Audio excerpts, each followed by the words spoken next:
Yo, yo, yo, yo, yo.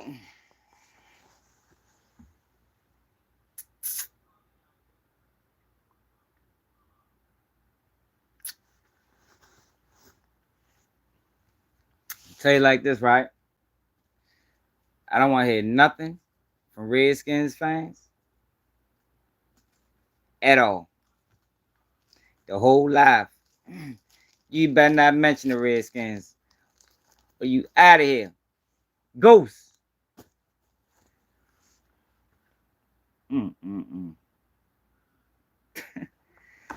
Ah, man. Hit that like button, man. Subscribe to the channel if you new.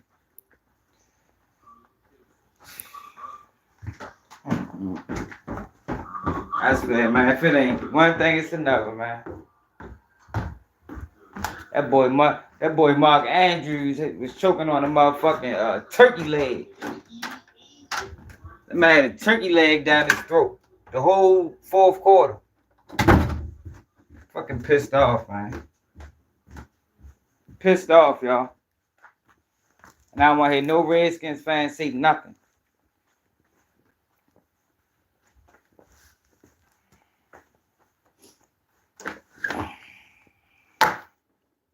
Fucking bullshit.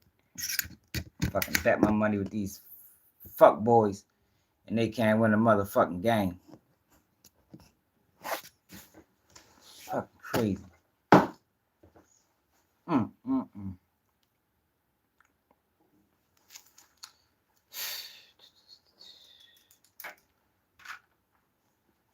I ain't gotta say nothing, no, man.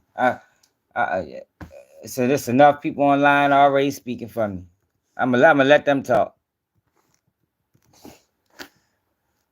Let them talk. What's up, G, man?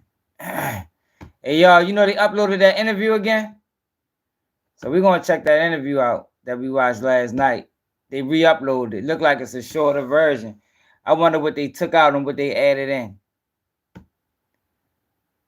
Wonder what was taken out of that interview. Fucking Ravens, man. It pissed me the fuck off, man. Every fucking year they do the same bullshit. I'm ready to try to be a walk-on, man. Straight up, y'all. I could have caught that ball, y'all. In the snow, with gloves on, pads, cleats. I mean, full football uniform. I'd have caught that bitch. But you got a motherfucker getting paid 56 man hours a year. He can't catch shit. I'm starting to think he dropped more passes than he catch. Somebody need to go to the motherfucking stat sheet. Fuck really going on with y'all? Matter of fact, let's see if it's fuckboy speaking. See if his bitch ass speaking.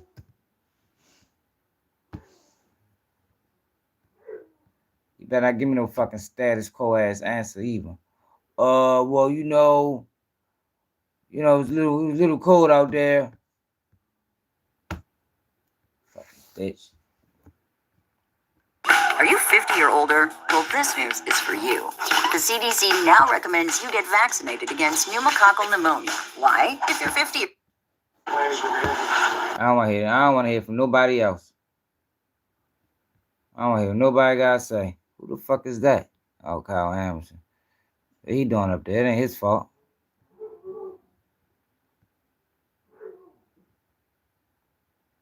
I don't want to hear from you, Lamar. You fucked up too.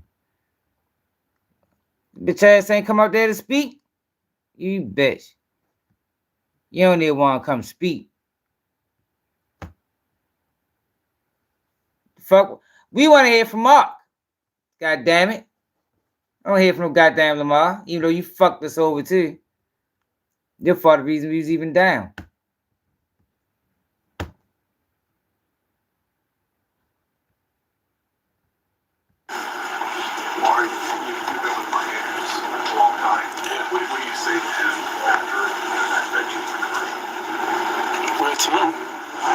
First half, I had 2 costly turnovers. Me not holding the safety, me just knowing the coverage, me knowing it was man through a BS interception. It was 7-7 at the time. I believe they scored after that. Battle back, fumble, snap, trying to make something happen. Couldn't throw. It was like a RPO play, so I couldn't really throw the ball to likely. The offensive line was down the field, so I was trying to make something happen. Tried to squeeze the ball, it slipped out my hand. Von Miller picked it up, got some yards. I think that led to points for them. So it's a team effort out there. He been busting his behind, he making plays happen out there on that field for us. Came up short. And like I've been saying all season, every time we in situations like this, turnovers play a factor. Penalties play a factor. Tonight, the turnover, you can't have that shit, And that's why we lost the game, because as you can see, we moving the ball wonderfully. It's hold on to the fucking ball. I'm sorry for my language. This shit annoying. I'm tired of this shit. You go through the whole regular season and you're one of the best quarterbacks at preventing turnovers, low pace, not been that many fumbles this year. And obviously last week, a great game in that regard as well. Is there something different about today, or is it just how things roll? I mean, that's just how things roll. Like I said, I seen it with man coverage. I just didn't get my eyes on the safety.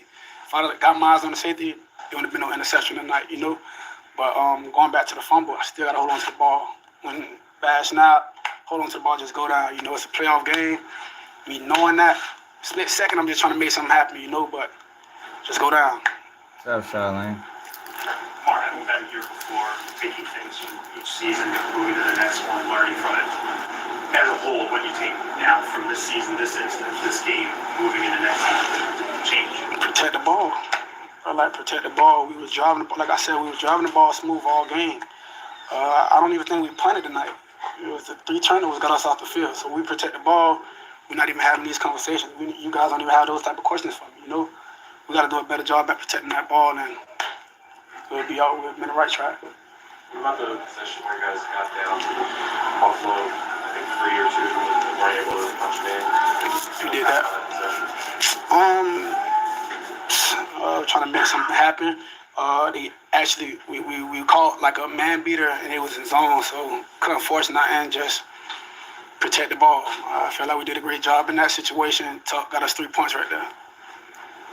The exchange between you and Josh after the game, can you share with us what that exchange was? Exchange with Josh. When Josh came. Oh, Josh Allen. Oh yeah, man. Just we competing. We competing. Don't get me wrong, but hats off to him. Hats off to me. That's what he said to me. Great players. Recognize greatness, and we both recognize each other. But I told him, man, go get something, go win something, man.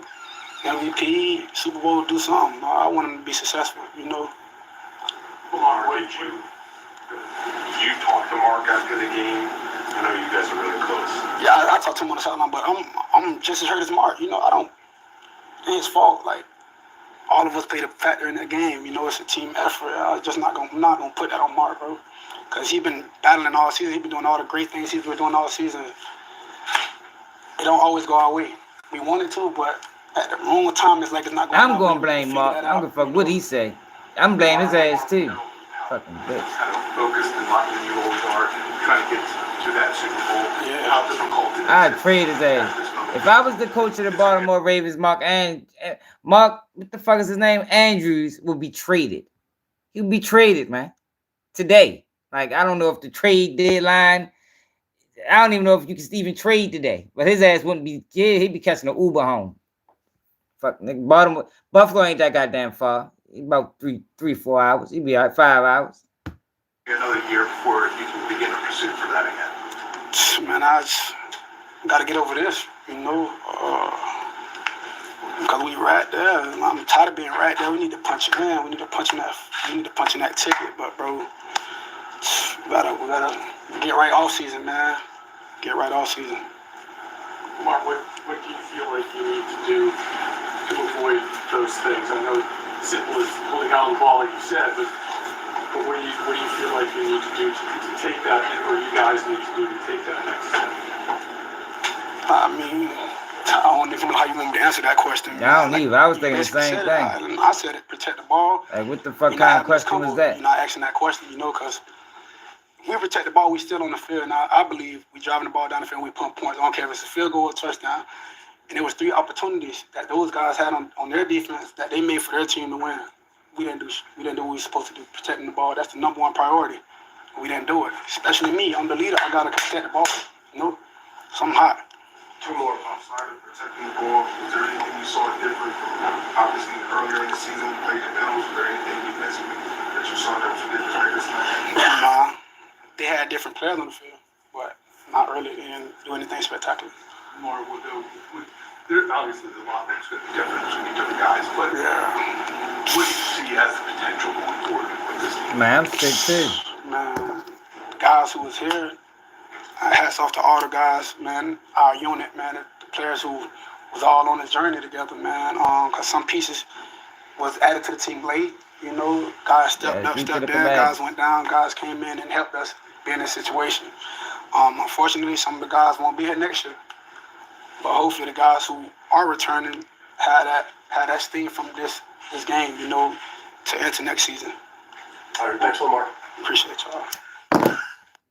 Man, Andrews punk ass ain't even motherfucking talk. We need answers, Andrews. You better talk tomorrow. Something. How you fumble and then drop the easy catch. How do you do that, yo? As an NFL fucking player, like he trying to stop from falling.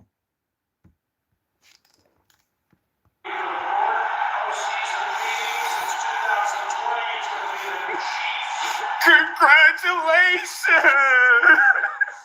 Oh my God! My Ravens!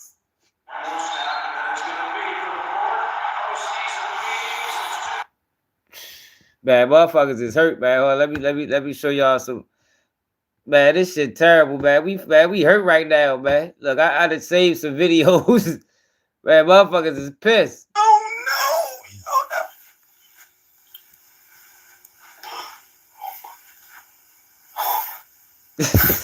I can't believe it. Oh no! Oh no! Motherfuckers is hurt. Hello? Yes, is this 911? Can you please send someone over here, please? Yes, we just got finished watching the game. And he from fucking, you from Baltimore. Hey, Die Young. Fuck out of here, man. You from Baltimore. You talking about Buffalo Bills Mafia. Get the fuck wrong with y'all. You dropped it? Pick up the ball. I know you fucking lying. Are you serious, Hassan? It's okay. I hate him. Hey, Corey. Get off the team. I believe you. Gosh, brother. I believe you, Corey. This shit hurt. It is crazy, yo, because we ain't got no stake in the fight. This is where we at. Rock fucking bottom. Rock bottom. My nigga, the Ravens don't understand, bro. Y'all know the fucking murder rate go up because of this shit. Mark Andrews. Nigga. Catch the motherfucking ball. Then this nigga fumbling, bro. Like, my nigga. We was supposed to feed families with this shit, bro. My parlay just fucking missed. It's not even about the Fuck my parlay bro. up, too. I'm just gonna leave here, bro. Like, y'all hear the sirens in the distance? Y'all hear the sirens? This shit real, bro. This shit real, Lamar. We fucking starving down this bitch. I know y'all hear the fucking sirens, bro. We're starving down this bitch. I'm not even being funny. I'm dead ass, bro. I'm tired of this shit every fucking year. Damn. I don't know what's more toxic, bro. The Ravens or my fucking ex-girlfriend. Nigga, every year, bro, we wake up and then we fucking break up. The Ravens do this shit every... Man, people sick. Hold up, I got some more. I swear to God, y'all niggas not even call my phone. Y'all talk about this. I can't believe this shit, man. Fucking Ravens ain't pulling shit up, man. Andrews, y'all, I'm telling you, Andrews, man, don't even come back here, bro. You might go here wherever you going. Don't come back here, yo. Come on, man. You don't even call my name, man. Fucking laws like that, man. I swear to God, y'all niggas not even call my phone. Fuck what I said. You told me shit now. Fuck the presents, might as well go on now. Hey, motherfuckers is hurt. Yo, but seriously though, yo, like, how does this happen, yo? How do you do this, man? Look at this shit. Look how close Lamar is. Yo, out of court that pass, yo.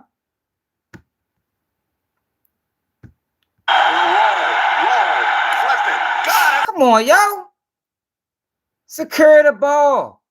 And for the game. Like, why'd you let go of it? Like, yo, he had it. Why'd you let go of the ball, bro? Good play and everything, yo. Fucking clown. Yo, did he do this? Didn't he do this to us before? In a couple seasons ago? Dropped the easy ass 2-point conversion. Fucking unbelievable, man. Unbelievable, yo. Yo, but let's move on, yo. Get to the regular scheduled program, yo. So Clarissa Shields, yo, who y'all think will win out of these two? I ain't gonna lie, yo. Laila was a hell of a fighter, man. But for some reason, her and Clarissa Shields got smoked. Y'all think Laila could still get in that ring? I doubt it. She done had babies and all that shit. But First of all, I haven't hit spoken that like on button, Laila y'all. Ali in a very long time. Like, I even stopped mentioning me and her fighting because it's like, if we're not really gonna fight, if it's not gonna happen, Yeah, like we should have got then the why ball. we gotta, you know what I'm saying? I just was like, I'm gonna let it go. You know, I've been come to terms with that. To me, she's jealous. I've been come to terms with that. Now we just like having to. Now I got the biopic and I got the fight coming up, and you know what I'm saying. She acts like I owe her something. It's weird, but this is my thing, right? I hate to have to bring this to everybody's attention because it's like, Hit y'all that don't like know button, y'all. Hit that like because button. social media world and how celebrities make themselves look. But Laila Ali, first of all, is not a former. She gonna. Yo, I haven't even heard Laila. Have Laila Ali ever spoke on Clarissa Shields? Like, cause this is not the first time I seen her speak on Laila. She's not a champion. She hasn't been inside the ring in 18 years. That's what I don't understand, Box Truck. Since I was 9 years old was the last time she got in the ring, right? So I'm trying to figure out why every time when something going on with me, here she come. Today she really offended me today because she gonna say some burning bridges, and if I keep burning bridges, I won't get very far. I've gotten further in my career and in my life than Laila Ali. What are we talking about? God damn. Yo, she's like she gave you some good advice. Like, how you take that as disrespect? Yeah, it's really too late to hate, if I'm being honest. Like, it's not even a thing of, am I, you know what I'm saying? I don't even compare or contrast to you. I'm saying she's not a champion right now. She's been retired for 18 years. Okay. That's what I'm saying. So it's just like for her to just keep making it seem like it's not a former something is what it's not. Where's my thing at? Here we go. Trying to make it seem like something is what it's not. It's just like crazy to me. Yeah, because she haven't fought no real competition yet. Like, them girls she be fighting, they ain't really even. I mean, She trying to make it seem like she's still relevant. She's not going to come out of retirement and fight me. Yeah, hit the like button, y'all. Smash the like button. And she's not going to come out of retirement and fight me. She said that I'm not going to make it very far, and I made it further than her. And if I keep burning bridges, ma'am, you don't know my life. You're not around me. Who have I burned the bridge with? Who I'm supposed to have a bridge with? Because I'm around a lot of OGs and genuine people. So I haven't burned no bridge with somebody who have a genuine relationship with me. we gotta see what Laila Ali said. I'm talking about everybody. I like Laila Ali. I ain't gonna lie, Laila Ali was a beast. Like, I don't even know if Clarissa can beat her. Like, in her prime. Y'all think Clarissa Shields can beat Laila Ali in her prime? Who I'm cool with. And y'all know everybody who I'm cool with. Something is everybody already know. I don't think so either, man. You think so? She want to come and give this, Y'all think so? what is this, big sister advice? oh, if you keep burning bridges, you won't make it really far. And she said, I don't know, man. but I've already made Man, it further Laila than was you. fucking I shit want up. to keep saying that. I have made it further than you, and I want to keep making it farther than you as I continue to go on my journey. Well, she gotta understand this. Laila Ali, yo, this internet age, you're always gonna make more money. Like you can't really compare the internet age to before when the internet wasn't as prevalent. You know, you can't really compare that. Laila Ali retired from boxing when she was 29 years old. I like to see it too. I'm 29 right now. So then you come off and you want to give some game. Laila Ali also is 47 years old. Listen, I ain't got no problem with nobody being older, because you can't help it when you was born. So I can see that too. But this is the thing. This is my era now. And it's been my era. She's never supported me in my era. She's never given me no advice, but not to turn pro. Was that good advice?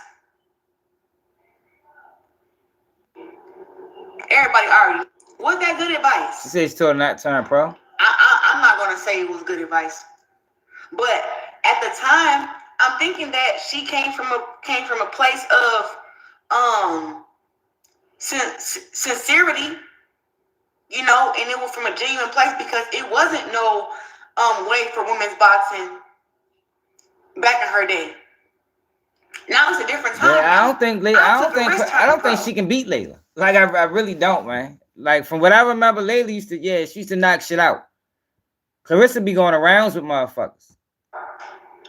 But why did she tell me not to turn pro instead of just saying, all right, boom, I'm going to back you? She's never given no other female fighter her blessing. Oh, wait a minute. She started giving Katie Taylor her blessing once she started having problems with me. She started giving Alicia Baumgartner her blessings once she started having problems with me. That's when she started doing that. So Laila Ali is giving off very much hater energy. And was that good advice? Bro. We gotta see what she said. Hit that like button, y'all. You're not got 21 likes. Fight me. So why do you keep bringing me up? You're not gonna come out and fight nobody, let alone me. She never gave me no advice or tips on how to make more money in women's boxing. She didn't show me no shortcut. She didn't put me in contact with no people to help me get to where I was trying to get to. Man, stop. Oh, that's fucked up. I mean, man, it's crazy. You would think she would embrace her.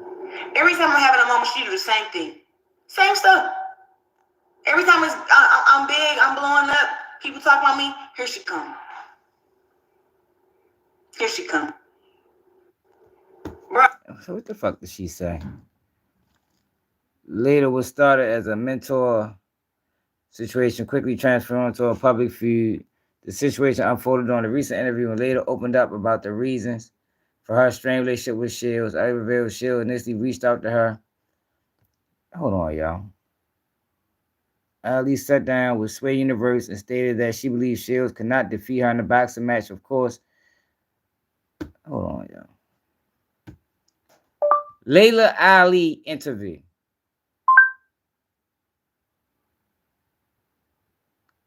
Oh, it must be this.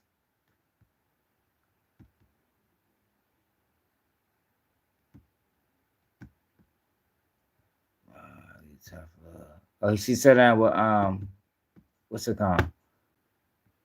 Andre Ward. Let's see what the fuck she said.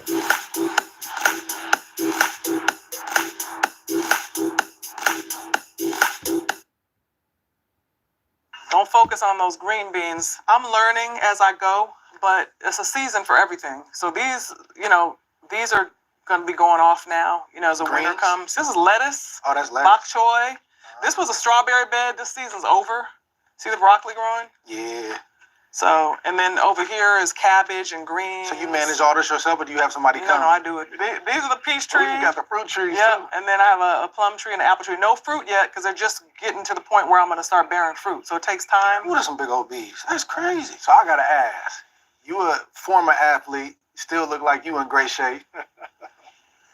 Laila wanted me to, she said, ask Curtis how is it being married to me? I can only imagine being married to, because I'm the fighter in my house, but you married to a former fighter, somebody that's driven and got that fight. How y'all do it, Curtis?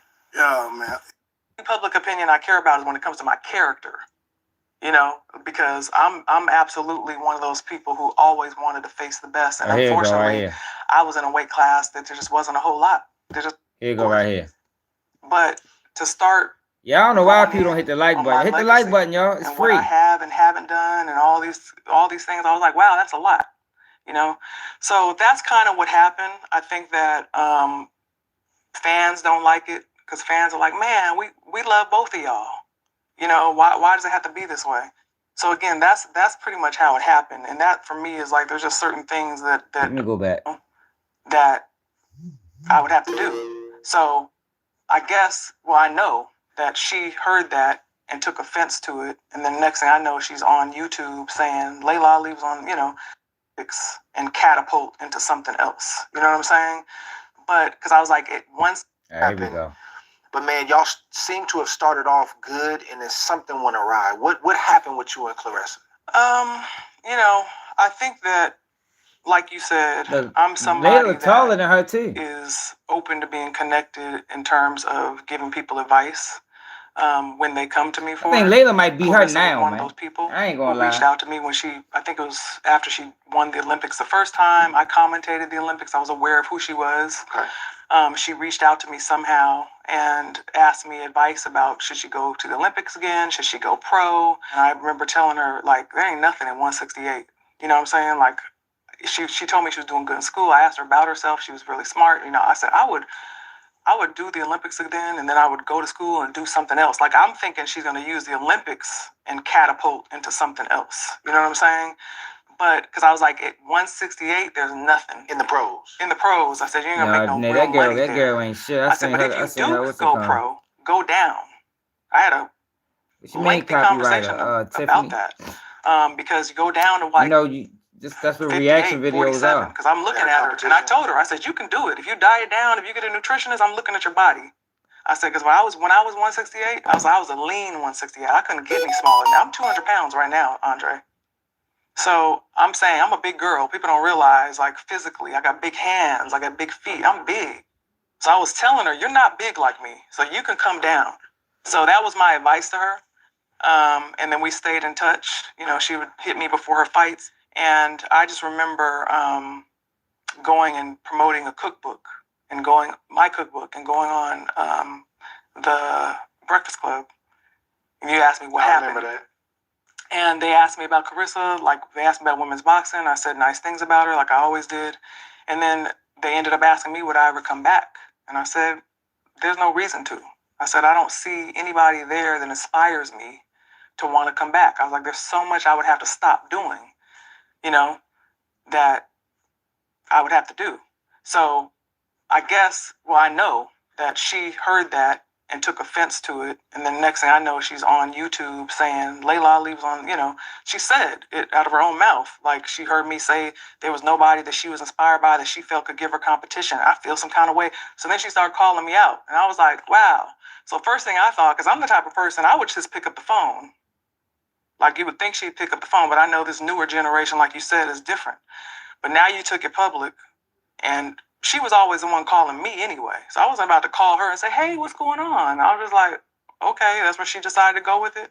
So then, of course, now, you know, the public is, they're going to exasperate it. They're going to spin it. And then the next time I do another interview at that point, she had already, you know, talked about me, and she started putting stuff on her social media page. She ain't never fought nobody. She ain't never, you know, she basically was trying to degrade my legacy and everything that I had done. And I was like, oh, okay, wow, that you crossing a line now. You can think you can beat me. I see the look in your eyes. I see you going there. I'm just saying, you can think that. I don't think she can beat her, man. Like, I really don't, y'all. I don't think she can beat her. To start, I don't. Going in on my legacy, I don't think Clarissa can beat Laila. All these things, I was like, wow, that's a lot, you know. So that's kind of what happened. I think that fans don't like it. Because fans are like, man, we love both of y'all. You know, why does it have to be this way? So again, that's pretty much how it happened. And that for me is like, there's just certain things that are not okay with me. it's hard to come back from.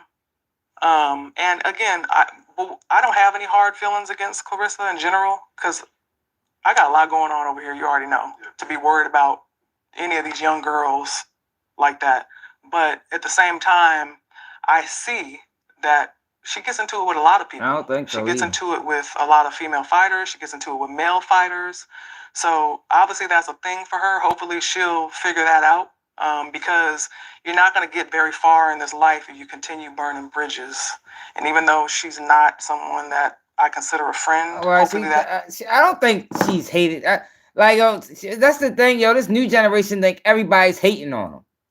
Like, you can't critique this younger generation without it coming off as hate. Like, yo, everything don't got to be internalized or rationalized as hate.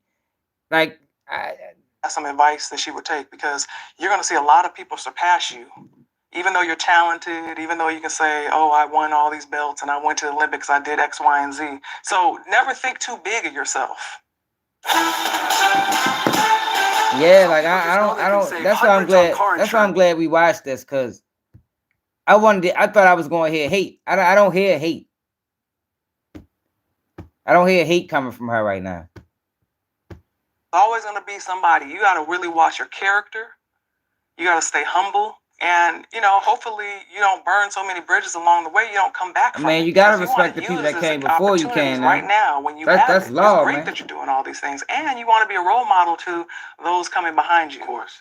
And you want the fans to like you. You want to be a likable person. You know, I know there's a movie coming out on her, which is great. She's been through so much. Yeah. You know, but guess what? A lot of us have. So it's no excuse. We need to do better. And to me, it's really important. It's really important how I carry myself. It's really important how I represent myself, how I represent women, how I represent Black women, how I represent fighters, how I represent my father, how I represent myself, how I'm a woman, a mother or wife. I don't have time to be over here going back and forth with somebody over no BS. So, you know, like, I was hesitant to even talk to you about it, because we already know people grab onto that. You know what I'm saying? This isn't about who can win, who can fight. You know, Clarissa knows I offered her sparring. She knows. She knows she didn't want to spar with me. That would have been the moment to whoop me. That would have been the moment, because we know we would have had our social media. Yeah. That would have been your moment to do your thing. So we don't want to hear nothing else about it now. No more. You know, because there's so many more opportunities out there, you know, but you just got to go about them the right way. Is there a way back for y'all? I can't be a negative person and ever say that there's not a way back. You never want to have an enemy, especially someone in the sport, especially two people who can have an impact. There's so many people who can relate to Clarissa, her story, where she came from, that can never relate to me. So whoever it is that you can relate to, that can inspire you, that's wonderful, that's great. But like I said, it's really hard to come back from someone trying to diminish your legacy. And, you know, it's not going to just happen by just, you know, squashing it.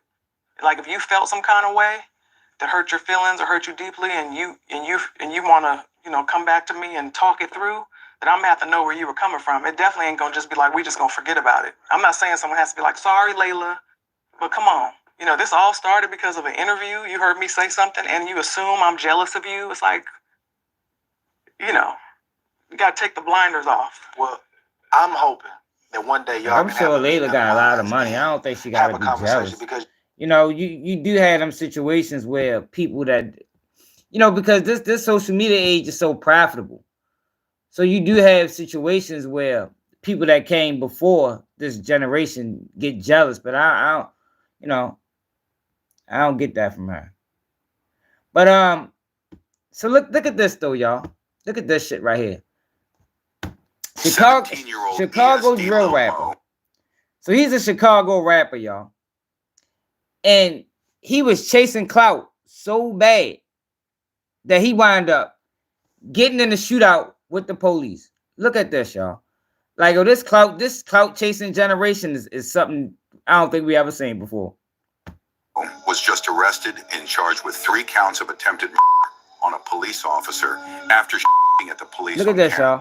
Oh shit. 17-year-old ESD Lil Mo was just arrested. God damn. 17-year-old ESD Lil Mo was just arrested and charged with 3 counts of attempted murder on a police officer after at the police on camera. Let's break down how this happened. ESD were doing a hood vlog with Live with Baba TV As an old man was walking by, they thought he was an op and almost blew him down.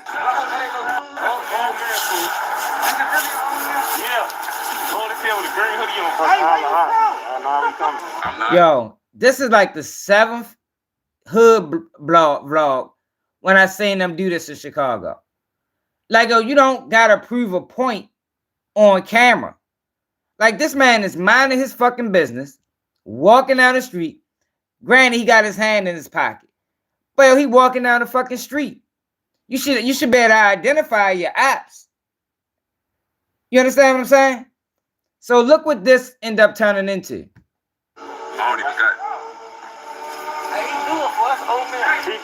Look, he pulls the strap out and everything, y'all. On camera. On camera. Like, yo, these young kids is out of control with the nonsense. Straight goofball. 17 years old. And look what happened to him. Nah, he good. Hey, check it out. He good.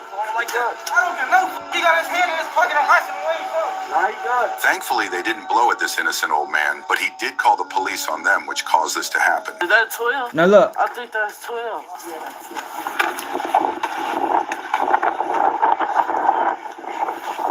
Police pull up. He ends up shooting at the police, y'all. I can't show the sounds, but just know he fired at least 15 rounds at them. Do you think this kid crashed out for the cameras? He ended up shooting at the police, y'all. I think I might got that video. That was a while ago, though. Let me see something. Hey, Alvin, where you at? I know you seen that video. Let's see something. All for clout. He did that shit all for fucking clout. Now, he is locked up with 3 attempt murders on a police officer. 3 of them. This shit probably was too long ago.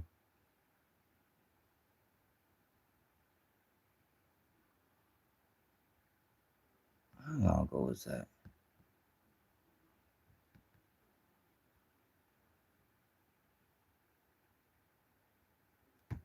Like, these kids be dumb as shit. Just throwing their life away for fucking next to nothing. Chicago teen arrested for 3 attempt murders on a police officer. According to Suntimes.com, one of them fired a shot in their direction, police said. The 17-year-old is facing 3 counts of attempted murder of a police officer and a felony count of unlawful use of a weapon. Let's see if there's a video on it. Is this it? No, this ain't it.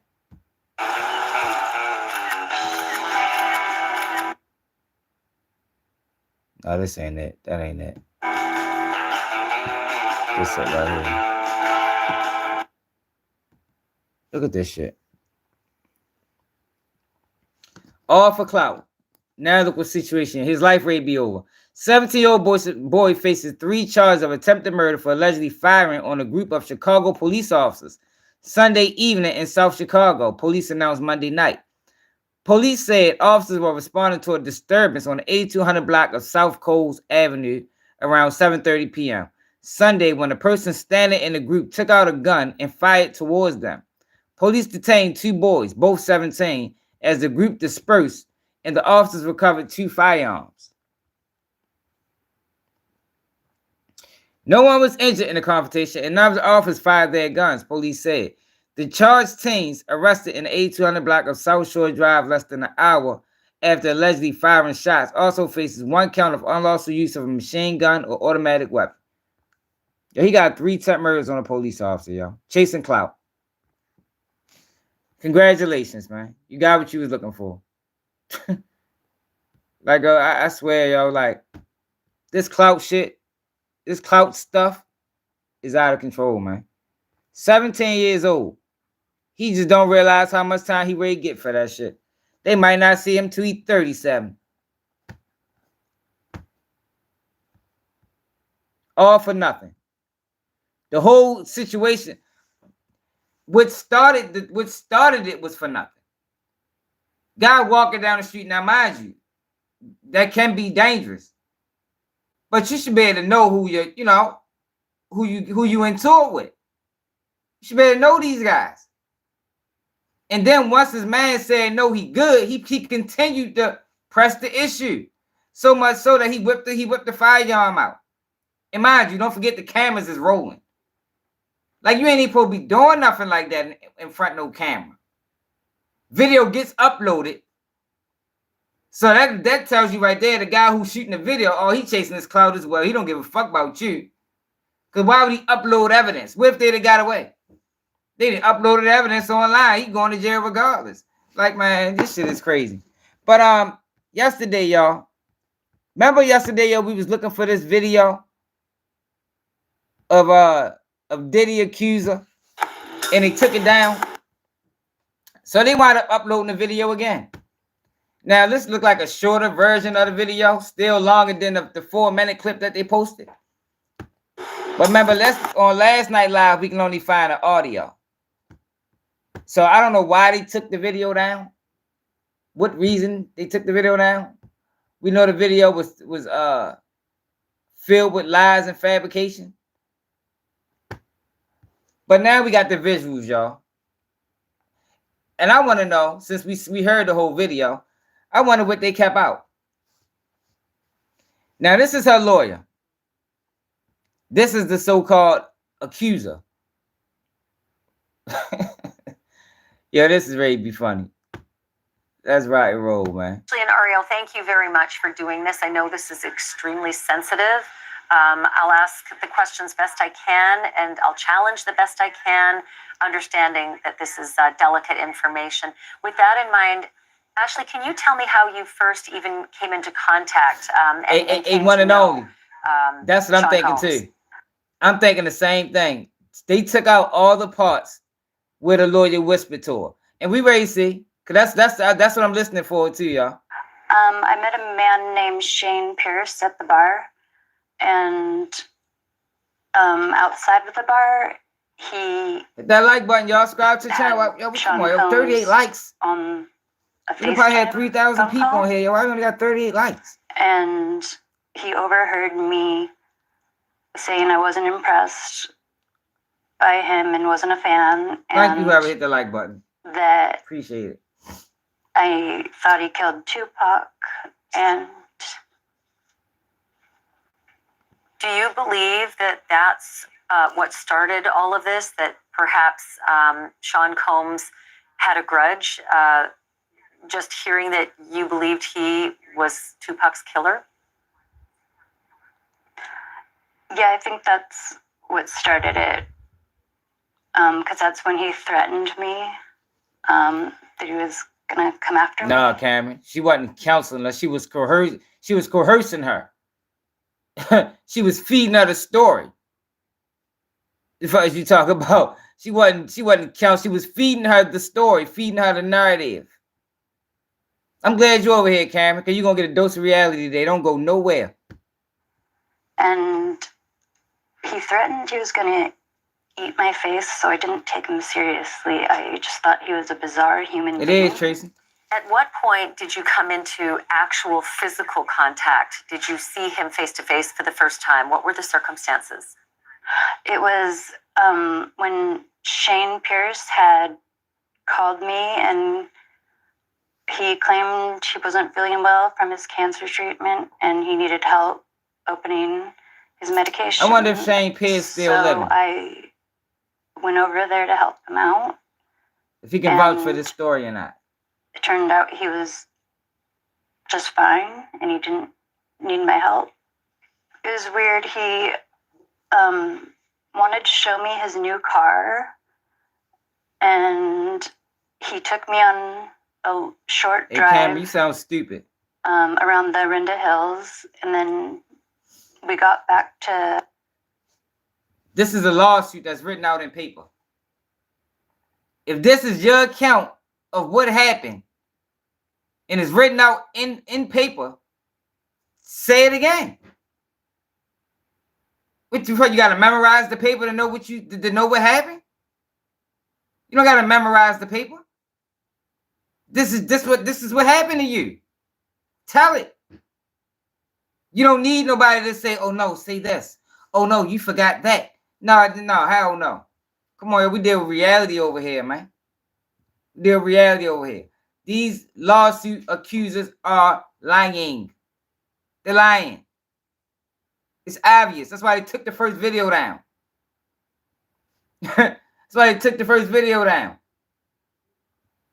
They took this video was an hour long. Now it's only 41 minutes. What they took out? Why? His little bachelor pad in the house, and he offered me a glass of water, and I drank it, and I started to feel a little bit off. And then I heard a bunch of people coming down the stairs. You can't tell it's bogus. And shit bogus. It was Sean Combs and a whole bunch of people who just busted in the door and just in a boisterous manner and acting. He said something like, "Bet you didn't think you were ever going to see me," and I was just in complete shock. All this because Diddy overheard her say, "Didn't he kill Tupac?" Like, oh, come on, like, yo, y'all believe any motherfucking thing. He gonna take it this far to somebody he don't know, somebody that would, her opinion doesn't even fucking matter. Like, yo, come on, y'all. I know people hate Diddy, yo, but yo, we use common sense over here. We deal with reality over here. We don't speak out of emotion. This shit sounds foolish. And she's a dumbass for sitting here looking so fucking stupid.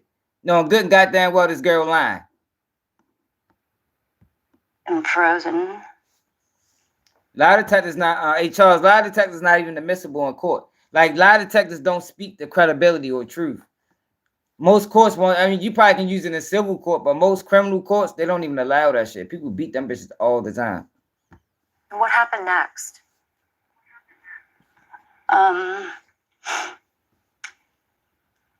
He basically started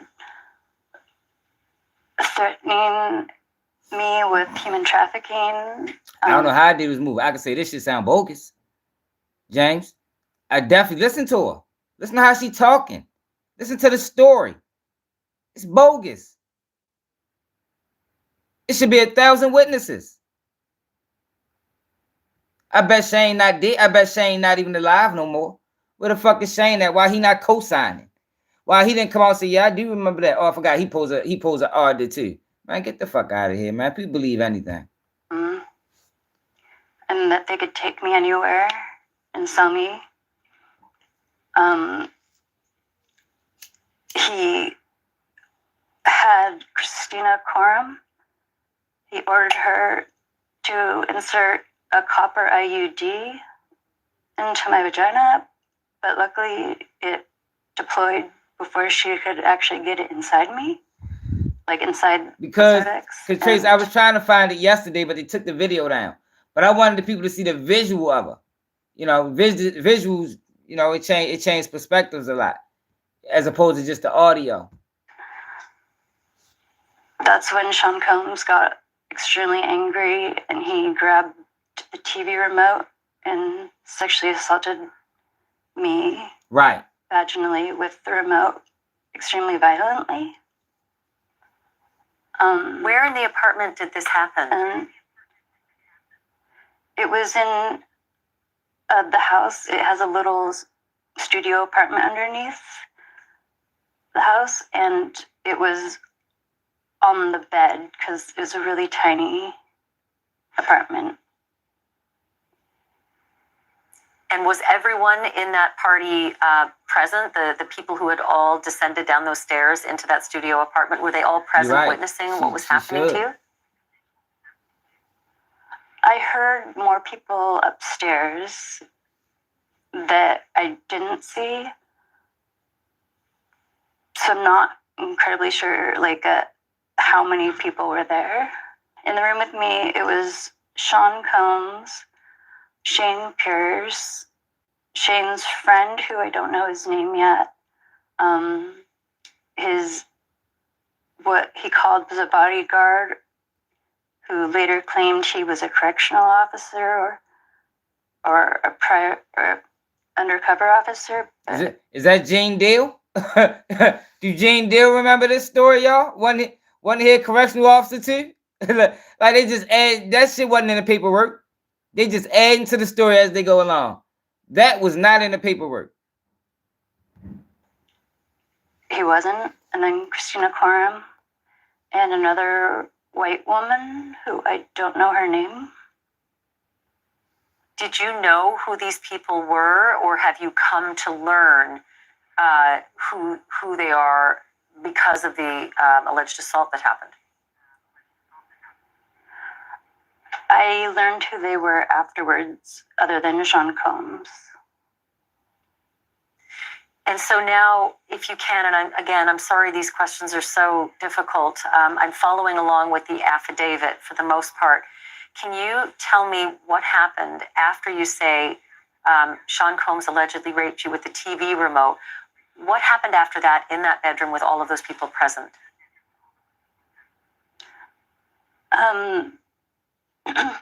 They took turns raping me. No, they put a they blurred it out right here. Sean Combs raped me anally. Shane Pierce also raped me, but vaginally. And the bodyguard I wonder why this video not being shared. If y'all noticed, when these so-called accusers first started coming out, videos was getting shared everywhere. Slowly but surely, you're not seeing them on every social media platform anymore. I wonder why. I wonder what changed. He raped me as well while Sean Combs was sitting in the chair naked. I'm not saying Puffy wasn't a wild dude. See, this the thing, y'all. This is how they confusing people. They confusing everybody because for years we heard all these stories about Puffy. I'm sure Puffy did some wild things, but that don't mean these lawsuits are true. You understand what I'm saying? Just because Puffy did wild things and we all heard stories, that doesn't mean this is true. These people are lying. All their stories sound fictitious. Something out of a movie. Jerking off to watching me being raped. Sean Combs was masturbating while you say the other members of his party were taking turns with you? If you want to quit your job and build your own business, would you rather start with something brand new? All these people is there. Only person getting sued is Diddy. Nobody's getting arrested. Yo, why haven't the investigators in a federal indictment picked up any of these people and threw them in the indictment for being sex trafficked? Like, yo, can people use common sense, please? Wouldn't you think that would be a prosecuted dream? Oh shit, we got a lawyer that's finding victims for us. Meanwhile, we got one victim in our indictment. We can, all 40 of these lawsuits, we should put them in the indictment. Gives it more credibility. Why do you think they're not doing that? Why do you think they're not doing that? Because these lawsuits are bogus. They don't want to ruin their case even more. Yeah. And what happened next? And I looked for my stuff, my shoes, my clothes, my purse, my keys, and my phone, and none of it was there. And I found a random large black t-shirt. So I put that on, and the knife that Sean Combs had put against my face earlier, where he wanted to same thing cut did my to R. face, Kelly. and One man Christina Rico. told him that it wouldn't be good for human trafficking me, that clients wouldn't like it. I found that knife because they had left it in there. So I tried to hide it on my left side underneath partially of the t-shirt. And I stepped outside. I don't know, Charles. And that's right where the bodyguard your guess is good as with mine, the bro. gun was, and they told me to sit down. So I sat down on this makeshift bench out of buckets and a plywood, and You remember the bench. I just had to sit there and just kind of listen to Sean Combs brag about what he did to me, and that he's gotten away with more serious crimes and no one would believe me. And he mentioned Tupac. So after he argued, he sat down and had a conversation with her about, look, this is what I did to you, and there's nothing you can do about it. Like, yo, come on, like, yo, we can't be this ignorant as a people. Like, yo, who does that, man? Who does that? To be clear, this is outside now. This is in the backyard. You have now moved out towards the backyard where they are all sitting outside. Yeah, they were all in the backyard sitting outside just having fun with each other, like, and they were smoking and drinking like it was just a normal day for them. So what happened after that? Yo, Diddy's gonna beat this case, y'all. Watch, y'all I gonna was see. sitting there on the bench and I wasn't allowed to leave. Or beat At that case. one This point, shit is Sean right here. Combs These people ain't even threw getting a paid. fanny pack at me that was full of drugs, and I got angry and I threw the fanny pack into the bush, and that's when the bodyguard told me that I had messed up. And Yo, ho. I don't remember that part being in this. I remember her saying this toward the end of the video. Ain't that what happened yesterday, y'all? It's like they rearranged it to try to make it make sense. Am I tripping, or is that what we listened to yesterday? Wasn't this part toward the end of the video? Because I remember saying something like, "Oh shit, like where the drugs come from?"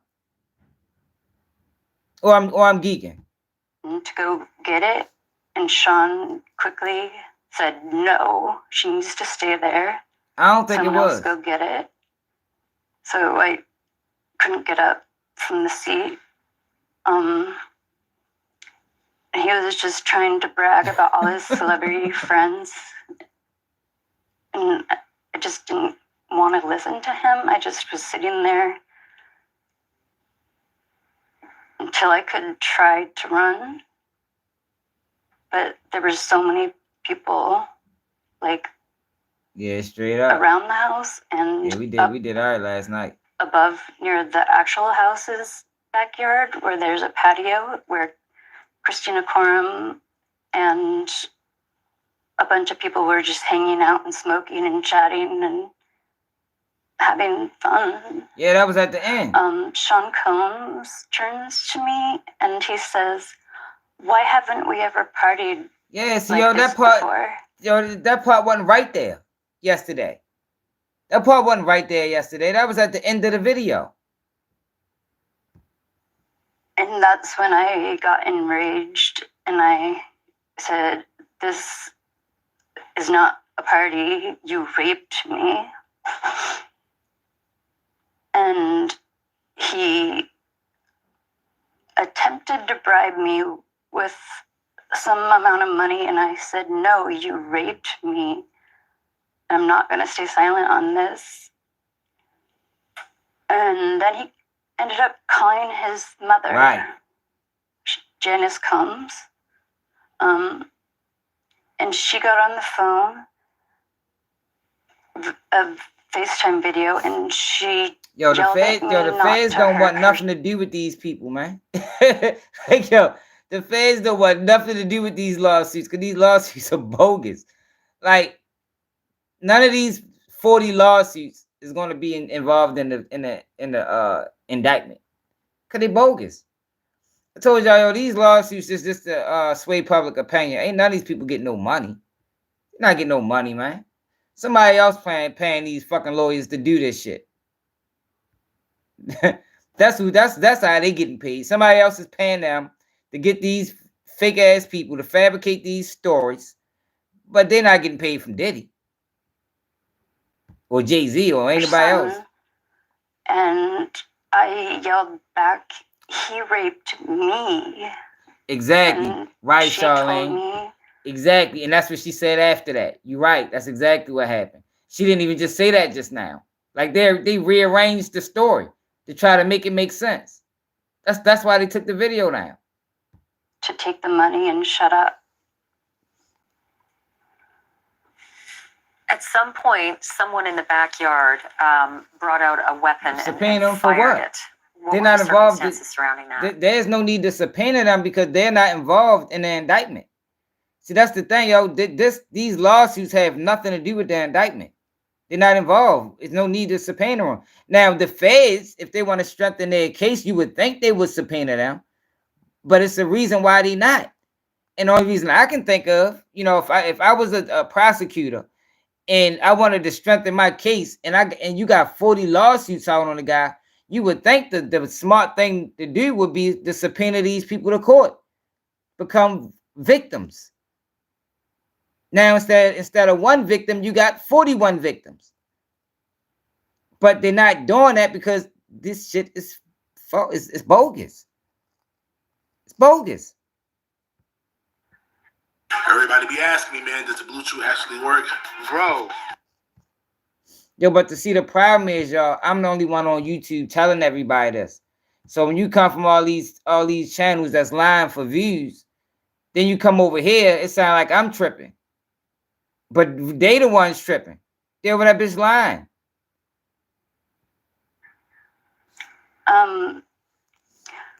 That's when Sean Combs had bragged Oh, about definitely can't.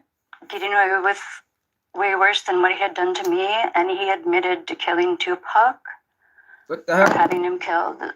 And that's when the bodyguard turned the gun around on Sean Combs, and I ran behind the bodyguard because I was just looking for any Why I tell them that? type of person who might help me. That's a pointless point. I tried to get the gun, but he wouldn't let me, and it went off Nah, in I Sean don't know. Combs' How would they do direction that? They don't have nothing to do with the into case. the hill. Luckily, it I don't didn't even go think the into judge anybody's allowed house. them to do that. And I just want to go back to that one detail. Sean Combs said to you that he killed Tupac or that he had Tupac killed. Which one was it? He paid to have Tupac killed. That's what he said in that moment in the backyard, that he had paid to have Tupac killed. Yeah. Yes, and he was bragging about it. So now a gunshot has gone off in Sean Combs' direction. What happened after? You're now standing behind the bodyguard, one of the men who was in the room and allegedly assaulted you with the others. What's the next series of events? That's when I kind of lost my mind. What the fuck happened after that? And I had the knife and I ran at Sean Combs, and he started to run up the stairs towards where Christina Quorum and all the people were sitting up on the little patio, and I hit him in the back with my left hand. I told you, James. He fell down on the stairs. All of them sound like this. He was lying down on the stairs. And That's why I keep saying he lying. Yo, see, this the thing, y'all. Like I always say, yo, we read 15 to 20 lawsuits. We read 15 to 20 lawsuits. These pages that's selling them lies, they haven't read the lawsuits to y'all. They just going off of little snippets that they see. We read 15 to 20 lawsuits, and they all sound bogus. Every single one of them.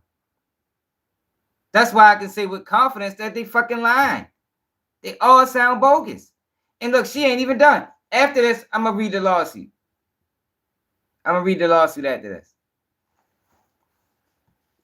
And I had the knife in both of my hands. And because if they did real, they wouldn't be saying I was that. to plunge the knife into him. I ain't never been did it day in my life. Be killed situation. And yo, it's only the truth and fiction and lies. You don't have to come to the same conclusion. You know this shit sound believable to you? If this shit sound believable to you, I got a motherfucking ocean in the middle of Mexico for sale right now. Hit my cash app. If this person sounds believable to you, you can buy this ocean I got in the middle of the desert right now. So scared that he was looking at me like I was the monster when he's hit the cash app there, man. Paul. My moral right there at the bottom, Baltimore swag. And I decided that this is insane. I can't do this. I don't have it in me to do that. So after so after he posed an R at her, now she got a knife and she don't got the heart to stab him. Like I was the monster when he's the monster. I was going to plunge the knife into him because of the killer be killed situation. And his face looked so scared. It's just like the Cosby situation, kid. He was looking at me like I was the monster when just like the Cosby situation. The monster, and my moral compass snapped back in. And I decided PNR. that this is insane. I can't do this. I don't have it in me to do that. And I turned around and I took 2 steps down the stairs. Sean Combs got back up and he pushed me, but I caught my footing and I took the knife and I slashed it backwards behind me without looking. And it made contact with him and he backed off.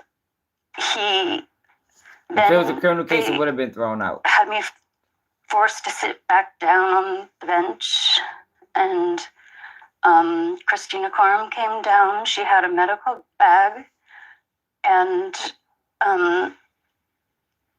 he was bleeding a little bit on his chest, but not like I didn't stab him. It was just a cut, and they put anti-clotting type stuff on and a bandage on him.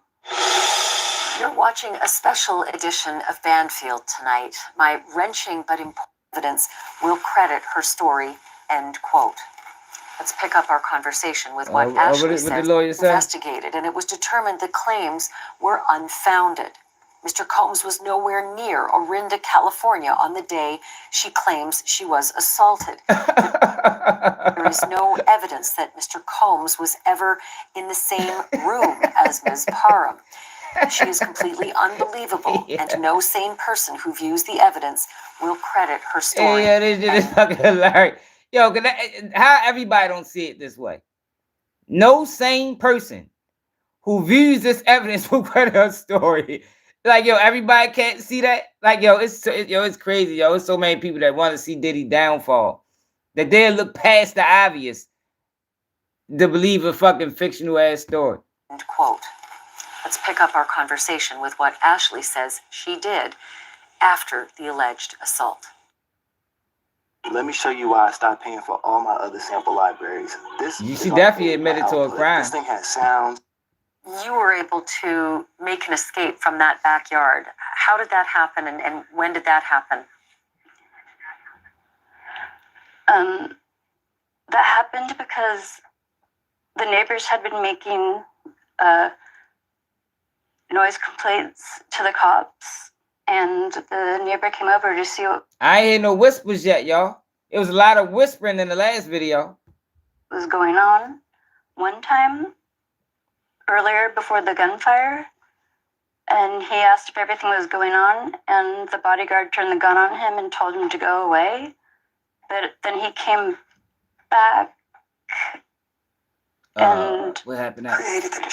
created the distraction for me to actually run. Yo, how do your lawyer have to tell you that?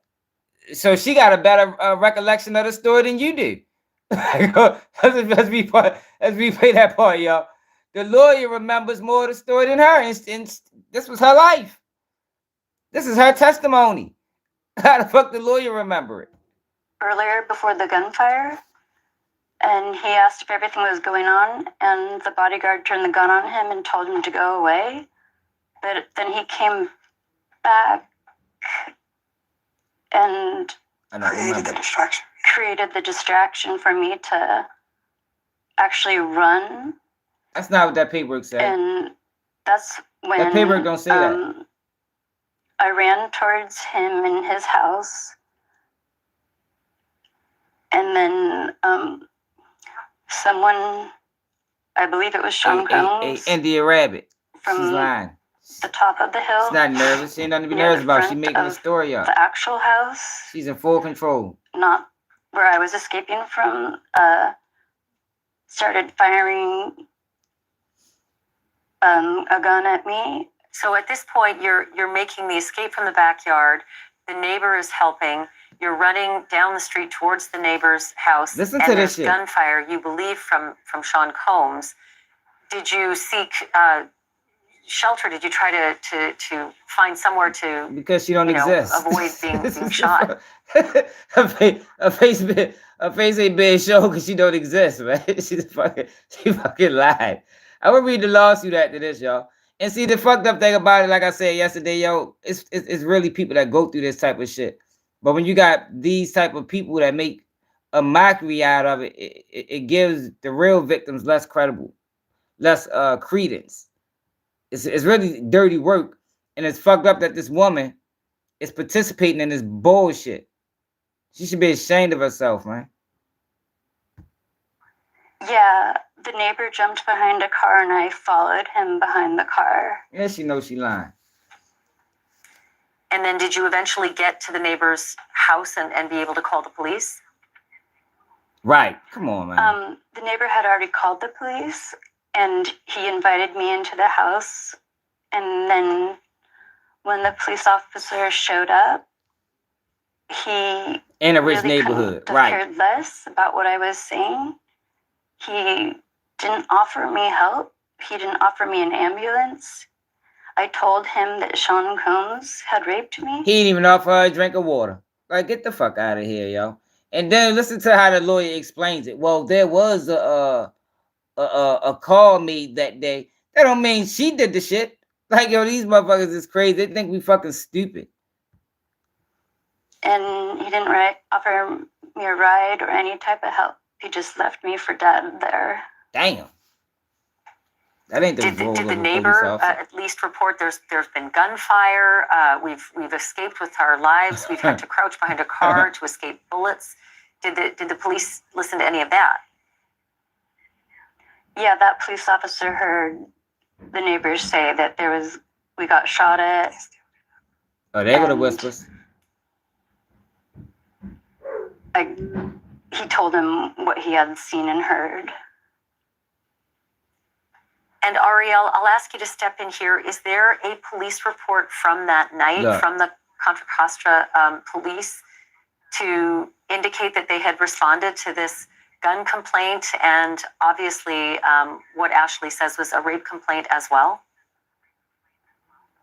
The Contra Costa sheriff did admit that there was a complaint on March 23rd, 2018. But they claimed they investigated and it was unfounded. So all of the women who have reported alleged sexual assaults to the Contra Costa police. Look, y'all, that's always the status quo. Whenever they know their story don't make sense, they go back and talk about everybody. Y'all notice they all do that. They talk about this story, and then all of the women that filed complaints around this time, they all came back unfounded. What the fuck does that got to do with this one? We're talking about this one, miss. We're not talking about all the women. Who the fuck all the women is? Have all had their claims investigated and unfounded.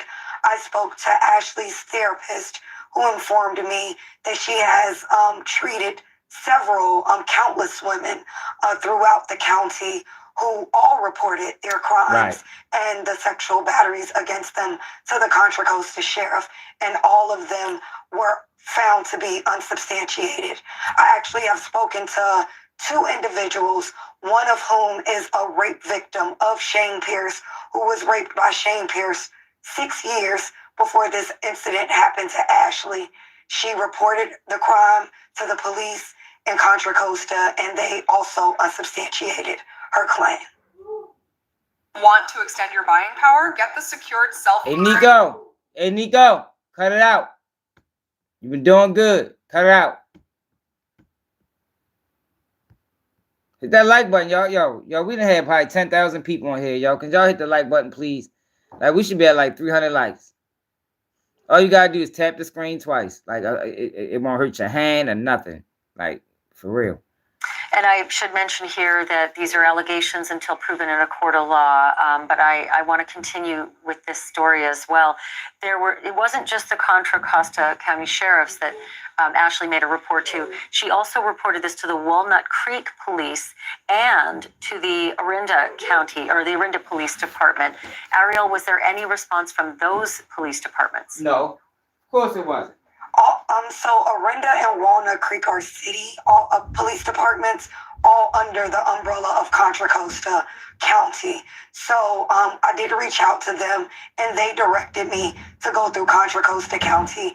And anybody from myself on down who have made public records requests to the county for these reports and these records have all been denied.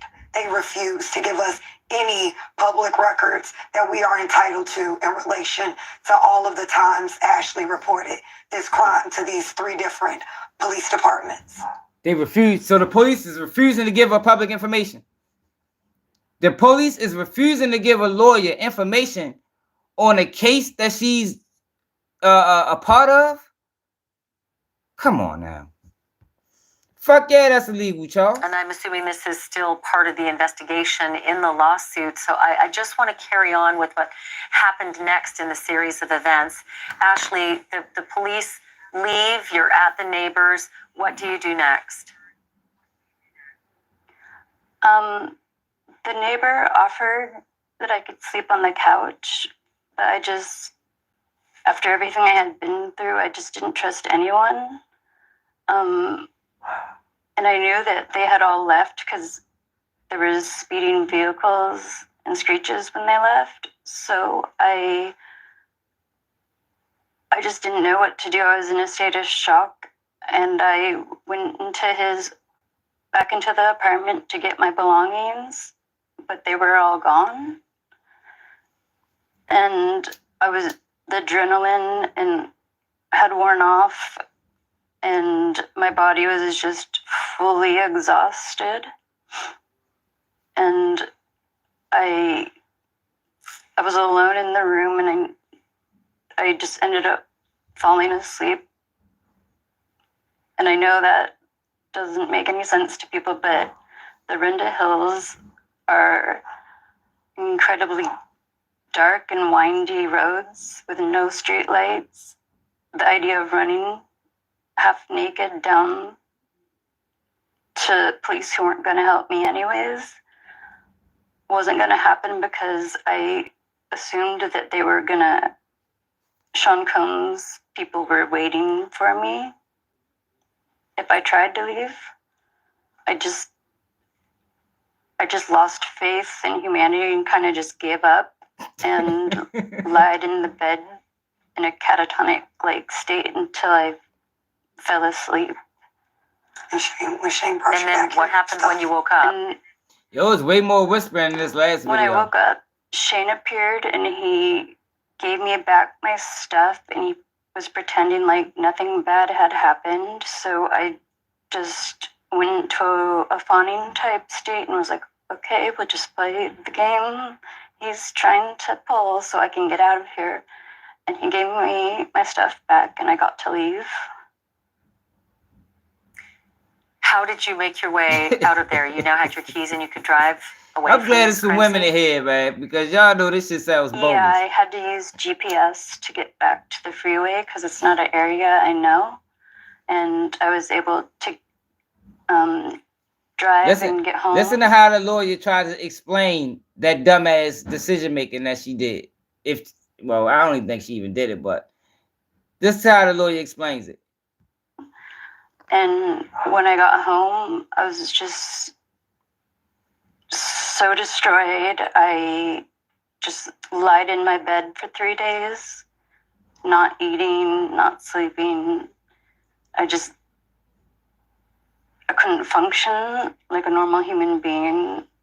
Are you looking to establish your business using an address this is other than your crazy, home? y'all. Wish you had a professional. Ashley, the tough question, What's the not tough just question? from me, but from any opposing counsel, that would be Sean Combs' lawyers in this Hey, case. Jennifer, you believe if this it happened, goes to Jennifer? trial. The tough question will be, why would you return to the scene of a gang rape, a shooting, a knifing, and a harrowing escape under gunfire? Like, yo, listen to this after shit, y'all. finding- A gang rape, a shooting, a knifing, and then gunfire. Like, yo, it sounds like the set of motherfucking Lethal Weapon. Like, yo, this sounds like the movie set of Mad Max or something. Like, yo, come on, y'all. Like, yo, we can't be this naive to think any of this shit is true. Safety at a neighbor's house where he offered to let you stay there. Why would you have returned to such a terrible Hey, Jeff, you scene? believe that shit? Everybody was gone from the place, and I was not in a headspace where I could trust the neighbor, because I don't know him. The neighbor saved her life, but she can't trust the neighbor. And I was kind of afraid to stay in that house. And I had tried to find my keys so I could at least hide in my car. I kind of just gave up on life, honestly. Jennifer? If they had killed me that night, I wouldn't have cared at that point. And again, I'm just sorry to started ask these tough questions. I do think that, I was going to say, and I'm sorry that I have to ask these tough questions. I feel like Sean Combs' lawyers will be a lot tougher than I am. It's hard to understand from an outside perspective why you'd feel less safe with a neighbor who rescued you than walking back towards the crime scene where all those horrible things had happened before you could truly know for sure there was no one still left in that home. Ashley, I'm going to jump in here because I bet you is going to jump really in. feel we're looking at things from a very logical standpoint. You nor I have not been in that situation. And anybody attempting to judge the mindset of somebody in that situation, it is ludicrous, honestly. How could you not understand why we would logically not experiencing that? Of course you would say, oh, well, why wouldn't you just stay with the neighbor? The neighbor is a stranger too. She's just went through this very great ordeal, not knowing where to go, Man, what shit, to do. Jennifer. And No, now the there's fuck we this don't other just listen. stranger who's No, introduced. we do not just listen over Keep It G News. We judge over this motherfucker. I don't know. This shit different. We do not just listen. We definitely judge. And this shit sounds like lies. This shit sounds like lies. I'm gonna read the lawsuit after this. The police and nothing happened. Logically to me, trying to go back to get her stuff seems the most reasonable. She doesn't have her clothes on. She doesn't have her phone, her purse, her keys. And now to expect her to now go stay with a complete stranger and not even attempt to, I guess, get out of there entirely, when she thought it was safe to at least go back to retrieve or at least find her possessions. She thought everyone had left. So would you prefer what the fuck an does empty that mean? space or a space with this random person that you don't know after you had just been violently gang raped, threatened with your life, threatened to be sex trafficked?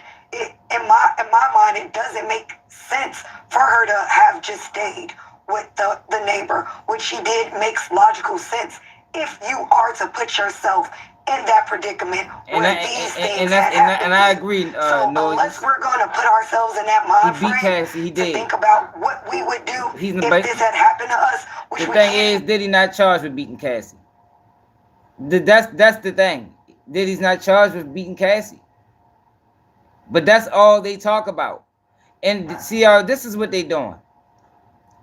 They putting out that video, putting out these false narratives, so you can say, if he did those things, then this has to be true. That's the game that they playing.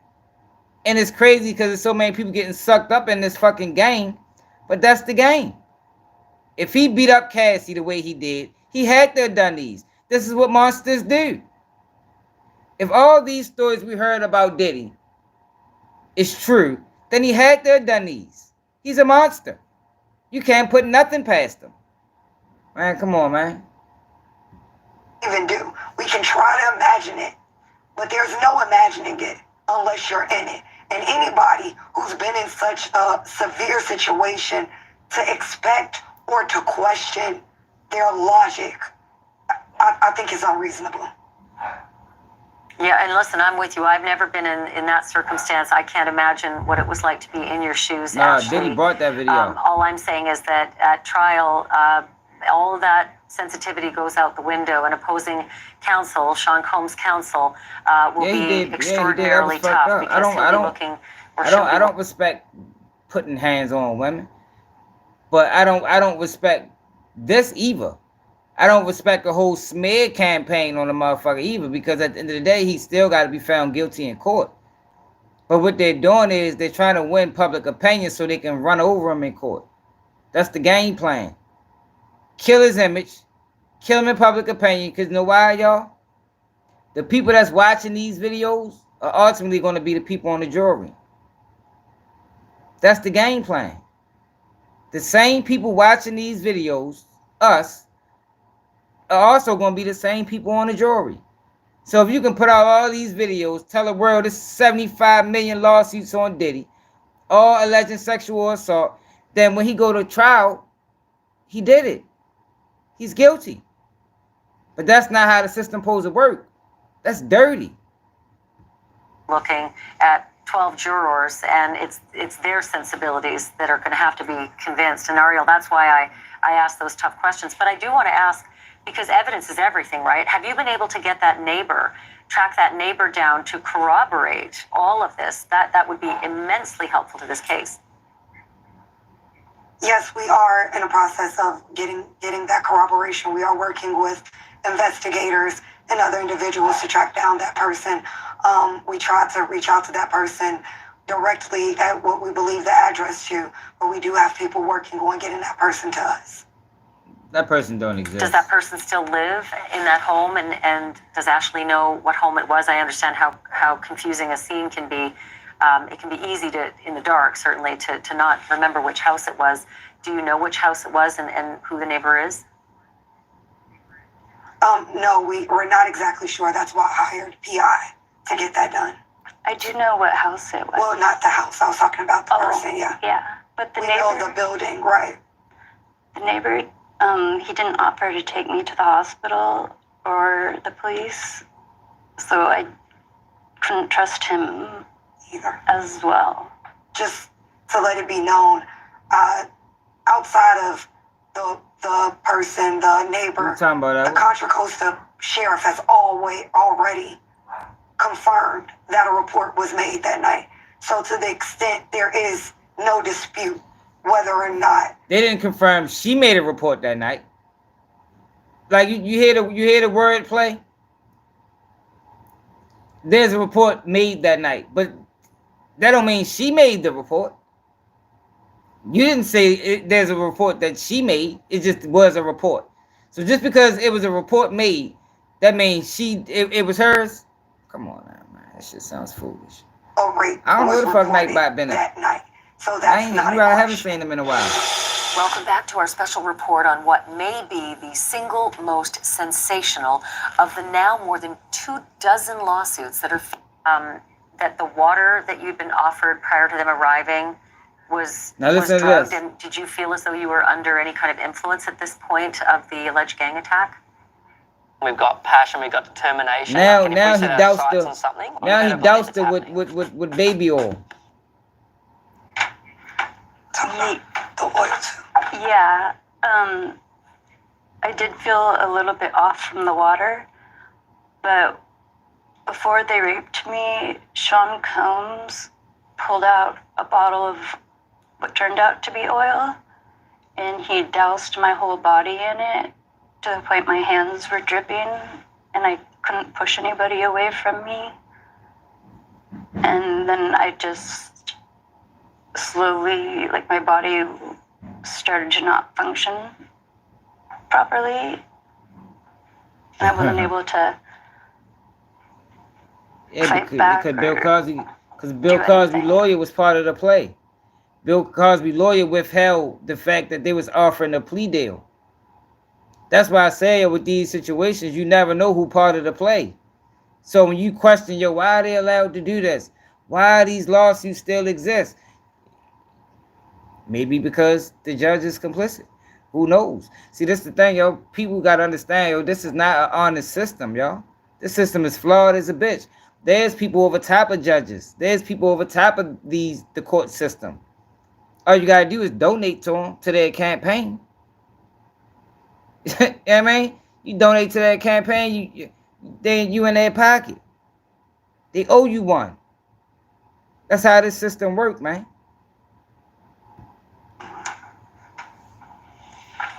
And then in the affidavit, you mentioned that as the alleged gang rape is ending, Sean Combs takes a pill out of a bag and he puts it in your mouth. Do you know what it was and what effect did it have? I call it the barter system. It was a white circular pill. I don't know what it was, but I'm assuming it was like Plan She B or chose. This something girl was lying. because She chose him. the copper IUD didn't work. All right, look. Did it have any kind of drugging effect on you? Did you feel as though you became even more incapacitated afterwards, or did it have no effect on you? I was pretty incapacitated, so it didn't. Well, in the feel video like, yesterday, she asked her, was it a plan B? Did she say anything about a plan B in this video? Because I could have sworn that's what she asked it yesterday. it did anything more to me. Did that party all eventually leave the room and leave you in that state, or what happened after the gang rape ended? Christina Coram came over. I was hanging halfway off the bed, just kind of lifeless. And she came over to check on if I was still alive and breathing and stuff. And she had a bag that had IVs and little medical bottles. I don't know, Charlene. That I don't know what would be in them. Diddy accusers be drugged up, remember every single detail. They did put an IV in me, but they didn't have a stand. And they put it on top of the table near where Sean had been sitting. And I remember that I grabbed at it and it fell to the floor, and the bodyguard was still in the room, and he put it back on the table saying it wouldn't work if it was on the floor. Welcome back to our special report this Friday night. I'm gonna read the lawsuit, y'all. Let's go to the lawsuit. This shit is so funny to me. It's really not funny because it's messed up that they can just do this to people whenever they feel like it for whatever reason. But let's read the lawsuit, man. That is read the lawsuit. Diddy. And they confusing people, y'all, thinking these lawsuits are part of the criminal investigation, and they're not. There's still only one victim in Diddy's indictment. Only one victim. Nobody else. Nobody else. What is it? Diddy remote control. I'm going too fast.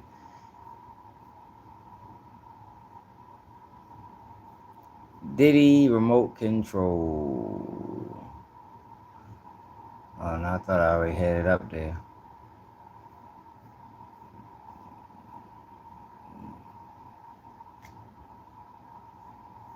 They keep taking me back. Let's see, y'all. Let's find out. Let's read this lawsuit so you can somehow, so you can, you know, because she was fucking up with her words and mumbling and speaking in tongues. It's hard to even comprehend what the fuck she was even saying. Yo, you would think with something so traumatic, you should have motherfucking photogenic memory. You know what I mean? Oh, I forgot she was drugged. Yeah, I forgot she was drugged. Diddy Halloween, 17-year-old. We should be coming up on it. Diddy renewed motion. Should be coming up on it, y'all. Motion.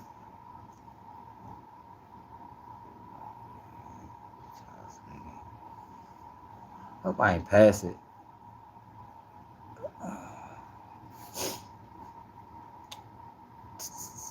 Trial date.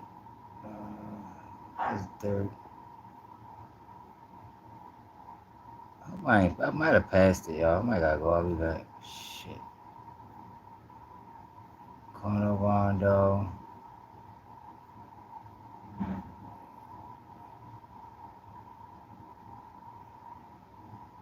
Abercrombie. Diddy, 13-year-old.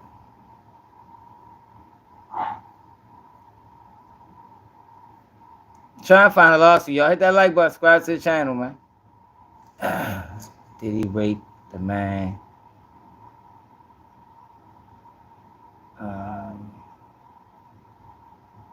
Where the fuck is it at? That's why I like keeping these things at the top of the screen or keeping the tabs open. Just in case we ever gotta go back to them. Cause I got so much damn Diddy release, Diddy detention, bail package, Combs indictment. I think I passed it. Y'all, cut it out. I think I passed it, y'all. Irv Gotti lawsuit, Boosie case dismissed. Yeah, I passed it. Academic suit.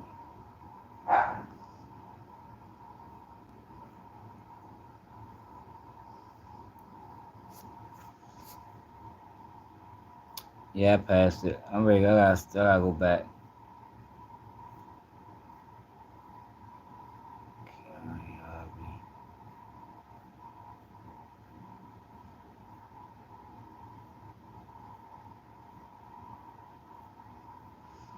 Ah, fuck.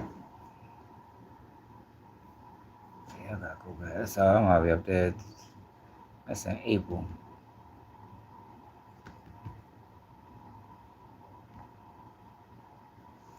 Crystal Shoes, Diddy.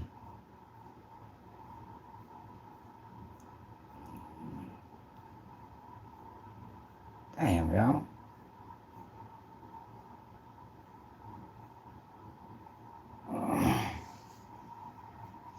My bad, y'all. I'm trying to find the lawsuit.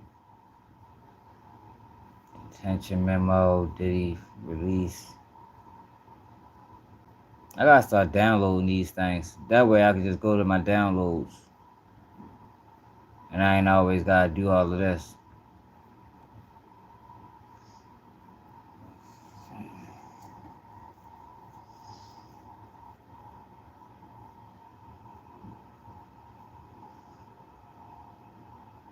Oh, here you go, right here. Diddy raped Ashley with a remote. Here we go, y'all.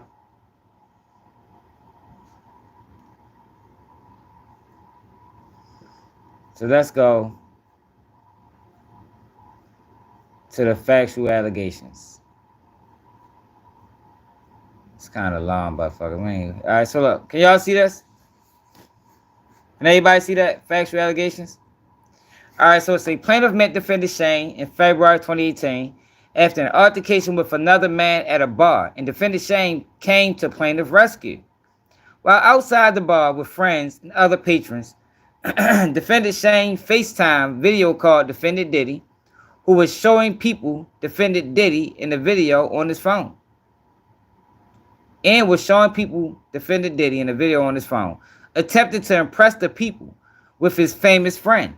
Defendant Shane then showed plaintiff defendant Diddy on his video call, which plaintiff ignored, stating a video call. What year was this? Oh, hold the fuck up. What year was this?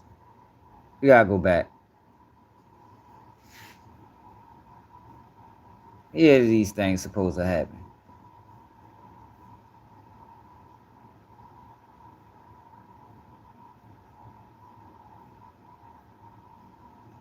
Do this thing even give a year? I don't remember no year.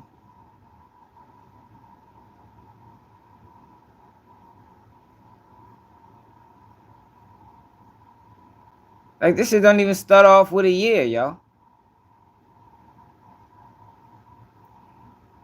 Oh, all right. So this is 2018. I'm tripping. All right. While outside the bar with friends and other patrons, defendant Shane FaceTime video called defendant Diddy and was showing people defendant Diddy in the video on his phone, attempting to impress the people with his famous friend. Defendant Shane then showed plaintiff defendant Diddy on his video call, which plaintiff ignored, stating she was not impressed by him knowing defendant Diddy because she believed defendant Diddy had something to do with the murder of Tupac Shakur. Yo, do she sound like a Tupac Shakur fan? Visible in the FaceTime call was defendant Diddy and some of his children, including his sons Christian and Quincy. It appeared from the plaintiff's perspective, defendant Diddy was having a get-together at his home during the time of the FaceTime call with defendant Shane. Defendant Diddy heard plaintiff's statement and made a remark that plaintiff would pay for her statement regarding Tupac and overall dismissal of defendant Diddy. Yo, what the, how, like, hold up, y'all. Hold up, y'all. Diddy don't even know this girl. Defendant Shane don't even know the girl. He just met her. So how the fuck is Diddy gonna make her pay for anything when he don't even know who this girl is? But anyway, on March 23rd, 2018, defendant Shane invited plaintiff over to his house to assist him with his cancer medication because he stated he was weak and unable to open his medication. Upon plaintiff arrival, defendant Shane informed plaintiff that he wanted to give her a ride in his new car. Excuse me. Plaintiff and defendant Shane left his residence for a brief period and then returned. Once they returned, defendant Shane left the door to his apartment partially open and stated that the door was ajar because there was an issue with the door where it couldn't close completely. So he just left his door open. Just living in the house with a broken door. Defendant Shane was renting an apartment on the lower floor of a home in Orinda, California. Defendant Shane had a separate interest into his residence that led to the backyard of the home. The home also had a main entrance on Loma Vista Drive. Defendant Shane rented the home from a woman who lived in the upstairs portion of the home and had two dogs who resided with her. Plaintiff and defendant Shane then began to watch a movie, and defendant Shane offered her a glass of water, which he retrieved and brought back to plaintiff. Approximately 10 minutes after plaintiff and defendant Shane returned from their drive, defendant Diddy entered defendant Shane's residence. Hold up, y'all. Defendant. So they was watching a movie. He offered her a glass of water. And then 10 minutes later, they returned from their drive. That don't even make sense. They hadn't already been returned from the drive. But anyway, defendant Diddy entered Shane's residence. Defendant Diddy entered the home in a grand, ready-to-party manner. His grandiose entrance was so loud that the dogs upstairs began barking. Defendant Diddy did not enter the home through the backyard entrance, but instead through the main entrance. Along with defendant Diddy were his bodyguards. Defendant Doe 1, a woman who plaintiff later identified as defendant KK. Another woman, small, skinny built, early 30s with blonde mid-length hair, who plaintiff has still been unable to identify. Jane Doe. Jane Doe 2, who upon information and belief is a friend of defendants, Shane and Diddy, and defendant Diddy's driver, Doe 3, who remained outside in his vehicle during the duration of plaintiff's assault. Plaintiff believes defendant Shane invited her over to set her up to be assaulted by defendant Diddy because of the statement she made about defendant Diddy a month prior. So they waited a whole month. All she said was, I think he had something to do with Tupac dying.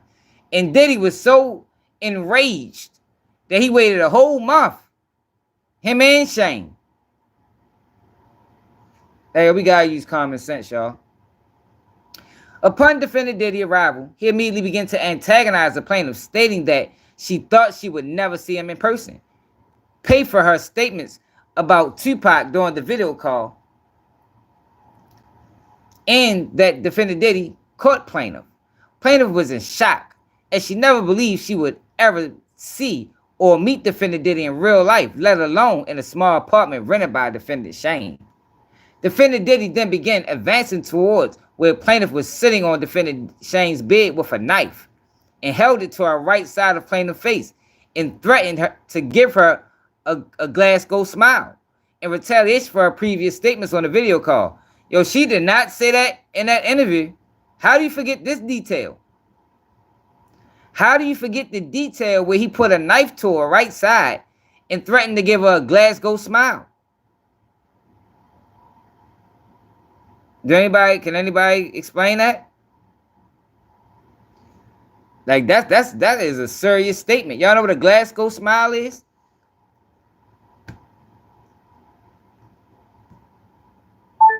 Pictures of a Glasgow smile. I pulled up some images for you. He was gonna give her one of these, y'all.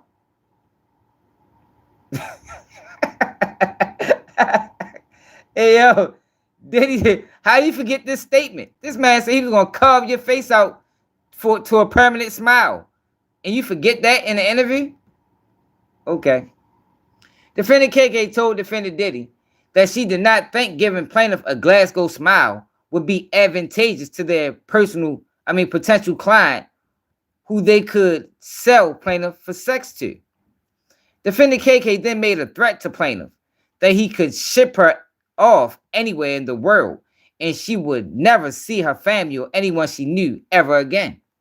Defendant Shane then partially undressed plaintiff. Then defendant Diddy removed the remainder of plaintiff's clothing, removing the knife from her face, and then retrieved a bottle of liquid from a large fanny pack. Defendant Diddy then squirted a bottle of liquid on plaintiff, which placed her in a fear that she was being squirted with a chemical substance like acid. Plaintiff soon realized the substance was an oil lubricant. Plaintiff was squirted with this liquid substance over the entirety of her naked body. Defendant KK was then told by defendant Diddy to insert what looked like a syringe from sterile packaging into plaintiff. Defendant KK did as told, and then told defendant Diddy that she was unable to use the IUD because it had prematurely been released from its packaging. Defendant Diddy, upset by this, took the syringe from defendant KK and tried inserting it in plaintiff instead. Defendant KK and Diddy began to argue as defendant KK continued to advise defendant Diddy that since the IUD had been prematurely released from its packaging, there's no way they could insert it into plaintiff vaginal area effectively. After some time, defendant Diddy heeded the advice of defendant KK and removed the syringe from plaintiff insides and handed it to defendant KK. Defendant KK and Jane Doe then exited defendant Shane's residence, leaving plaintiff alone with defendants Diddy, Shane, and Doe 1 and 2. Defendant Diddy then picked up a television remote that was near plaintiff and violently inserted it in her. Defendant Diddy, while violently arguing plaintiff with a television remote, told plaintiff that her life was in his hands and that if he wanted, he could take her and she would never be seen again. Plaintiff began hysterically crying from the threats by defendant Diddy, along with the pain of being violently argued by defendant Diddy with the television remote, as well as lingering pain from the ordeal of the IUD syringe insertion. Defendant Diddy then instructed defendant Shane to turn plaintiff on her stomach, seemingly tired of hearing the plaintiff's blood-curdling screams. Ain't somebody upstairs? Defendant Shane then grabbed plaintiff by her abdomen and hips, and turned plaintiff on her stomach. Defendant Diddy then instructed defendant Shane to put a pillow over her head because he didn't want to see her face or hear her cries, and instructed defendant Shane to anally R plaintiff. Defendant Shane did as he was told by defendant Diddy and began to anally R plaintiff. Defendant Diddy then violently R plaintiff anally after defendant Shane. Defendant Doe 2 then joined defendant Diddy and defendant Shane, taking a turn anally R-ing plaintiff. Immediately after defendant Doe 2 R plaintiff, he exited defendant Shane's residence. Defendant Diddy then instructed defendant Doe 1 to also R the plaintiff. So this is 4 people, y'all. Instead of immediately R-ing plaintiff, defendant Doe 1 doused plaintiff with more oil lubricant and then jumped on top of plaintiff naked oiled body, treating it like a slip and slide and knocking the wind out of plaintiff due to his enormous size. Defendant Doe 1 then caught himself from sliding over plaintiff's oiled body and off the bed and then began R-ing plaintiff vaginally. While defendant Doe 1 was R-ing plaintiff, defendant Diddy sat in the chair near the bed and began doing what he was doing while recording plaintiff R by defendant Doe 1.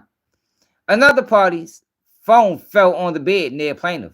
Plaintiff then attempted to grab the phone, but it slipped out of her hand and into the floor due to the oil lubricant that had been doused all over her person by defendant Diddy and Doe 1. Defendant Diddy then began laughing at plaintiff attempting to grab the phone. Throughout this violent gangbang style R, defendant Diddy made constant belittling remarks to plaintiff, including that he owed her nothing. Hey, y'all know what else that was missed out this video? That she told Diddy to call his mother. That was missed out the second video too, y'all. We ain't hear her say that. Plaintiff's body was becoming more and more limp over the course of the violent R until eventually she had no control of her body, nor could she move her body. When defendant Doe finished R-ing plaintiff, defendant KK entered the room to examine the condition of plaintiff, who was barely able to move or control her bodily functions. Defendant KK examined plaintiff to see if she needed assistance and was about to give plaintiff an IV fluid.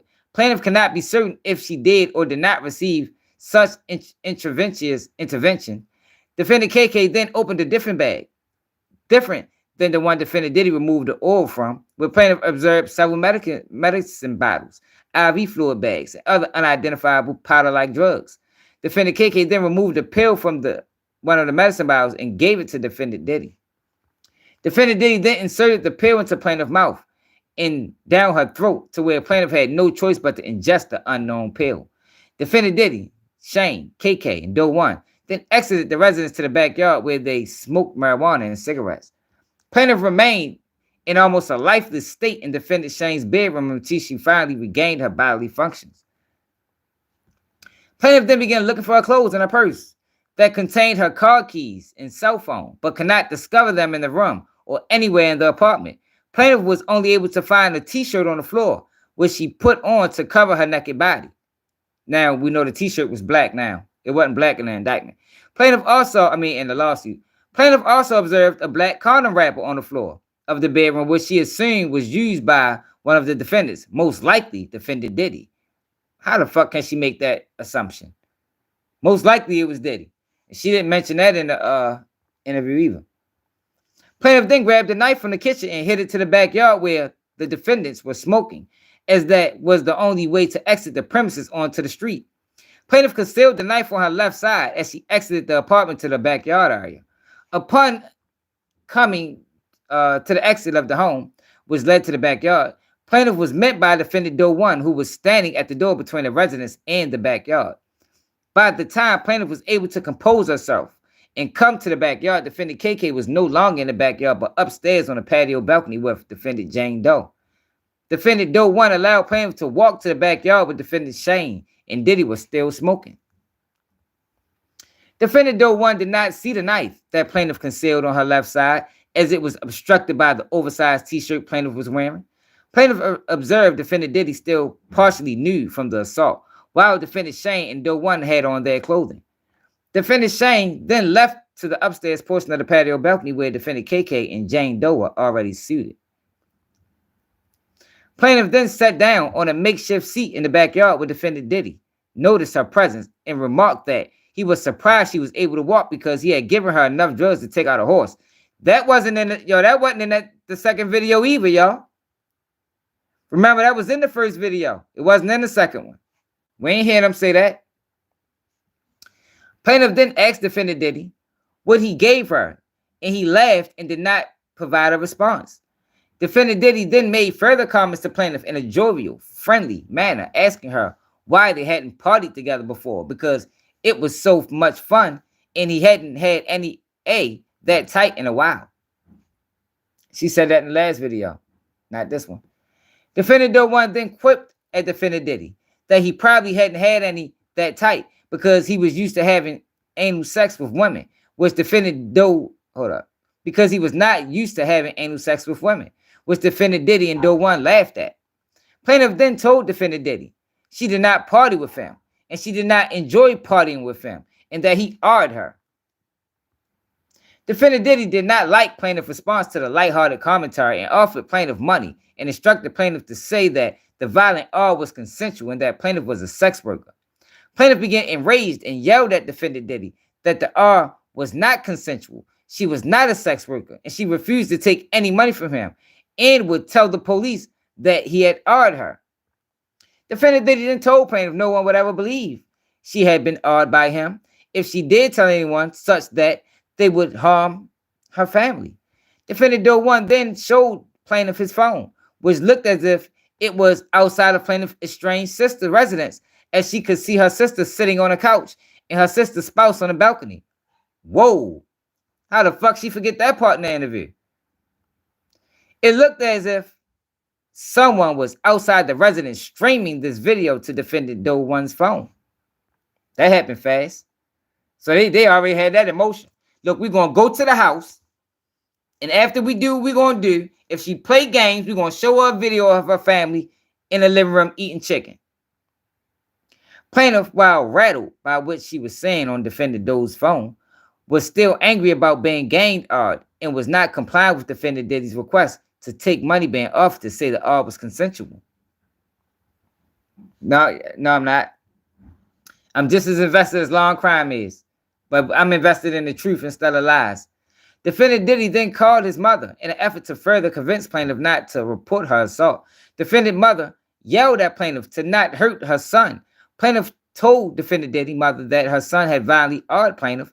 Defendant Diddy mother, seemingly unfazed by the statement, then continued her demands with plaintiff to take the money being offered and not report the awe to law enforcement. Defendant Diddy then made further threats that he had gotten off from bigger crimes than this and referred to Tupac again, further antagonizing the plaintiff. So she just was a Tupac lover. She couldn't stand him saying that he did something to Tupac. That was antagonizing to her. Defendant Doe 1 then turned to defendant Diddy and pulled his gun on him, asking him to repeat what he had said in reference to Tupac. As the two of them were exchanging words, plaintiff went behind defendant Doe 1, where he seemingly began to protect plaintiff. Defendant Doe 1 then advanced to defendant Diddy, questioning him over the comments he made about Tupac.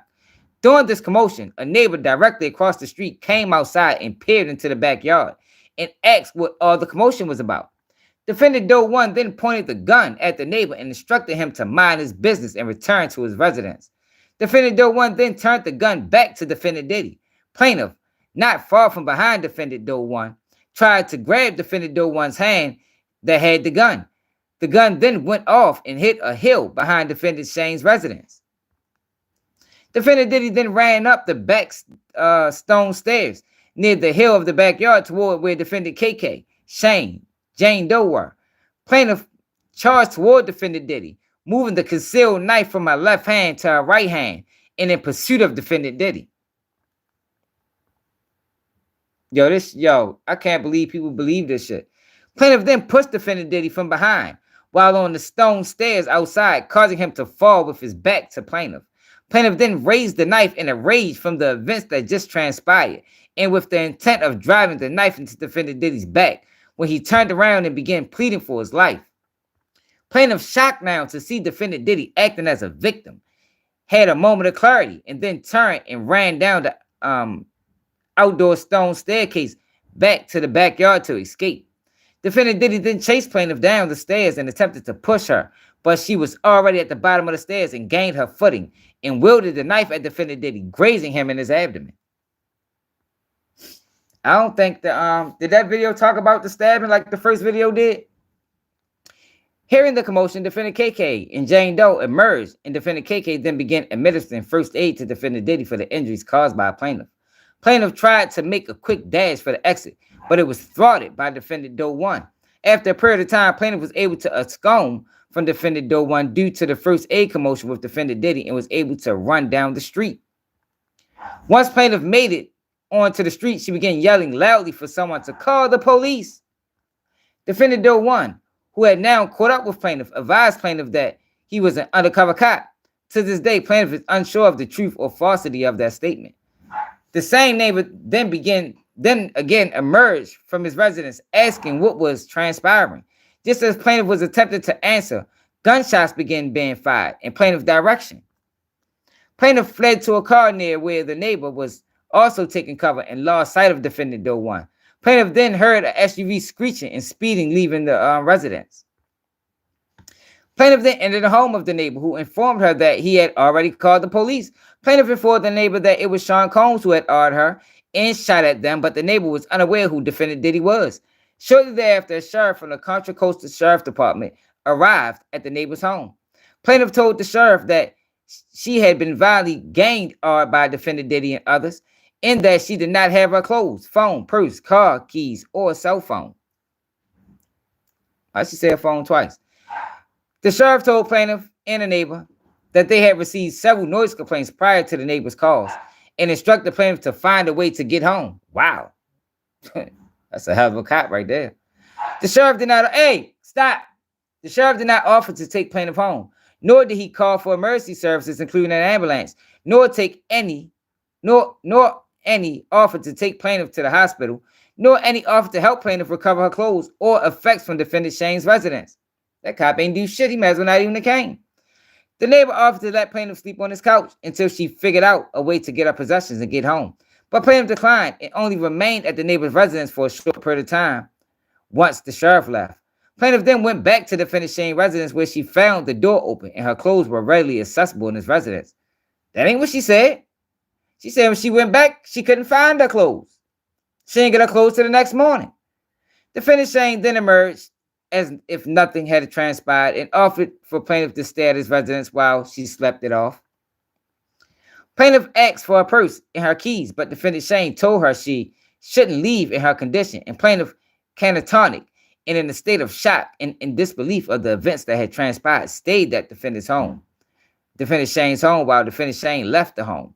Later that morning, defendant Shane returned to the residence and woke plaintiff up and finally gave her back her purse, her cell phone, her keys, and plaintiff left defendant Shane's residence. Then what the fuck was okay, so the clothes was there waiting for her, but no keys. None of that type of stuff. In a daze, plaintiff returned home and tried to make sense out of what happened to her.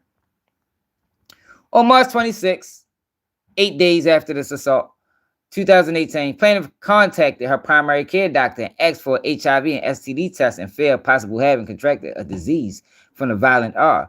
Plaintiff tried to continue her life as she felt she wouldn't be believed, as plaintiff already had told Contra Costa Sheriff Department Diddy ordered her to no avail. Further, plaintiff was under the impression if she did continue to say defendant Diddy's name in retaliation to her assault, she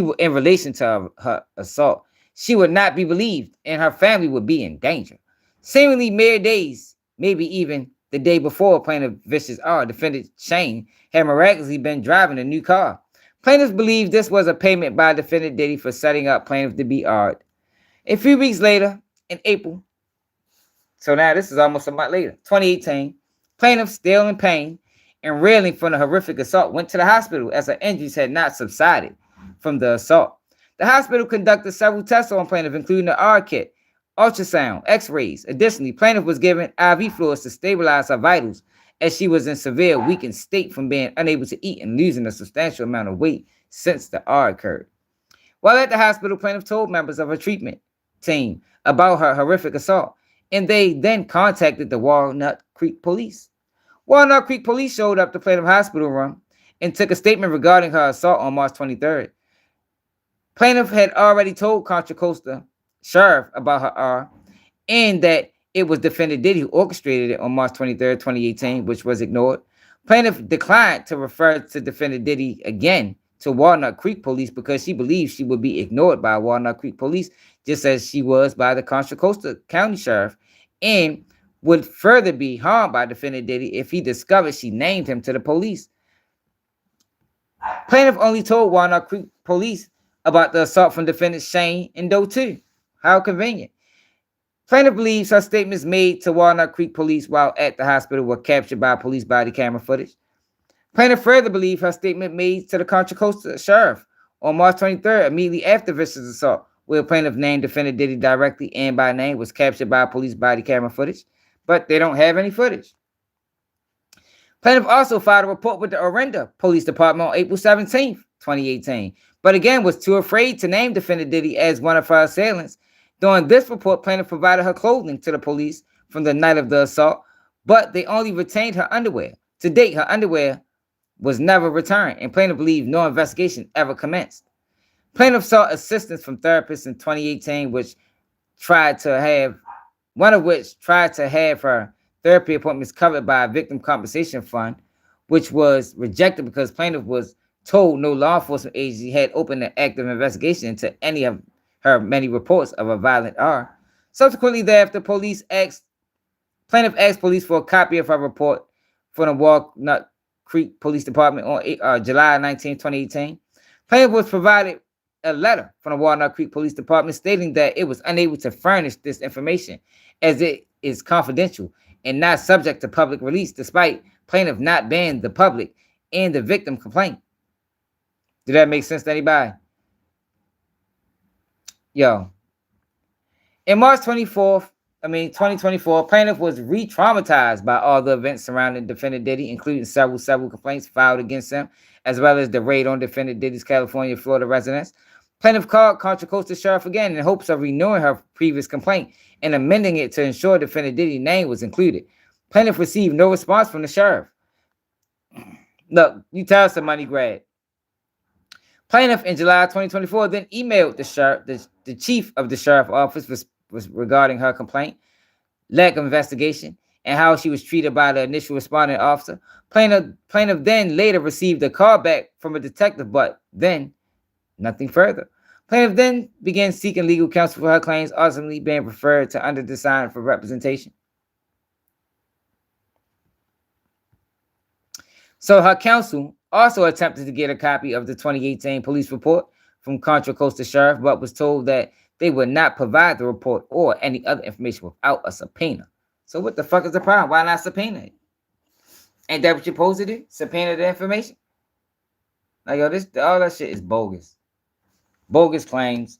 It's messed up that they can just do that to a person, yo, and now you gotta fight it out in court. Waste money. All over fucking lies and fabrication. Now, if people believe that story, I don't know what to tell y'all. I think y'all would be the same people that believe anything. Because I think that's a bunch of bogusness.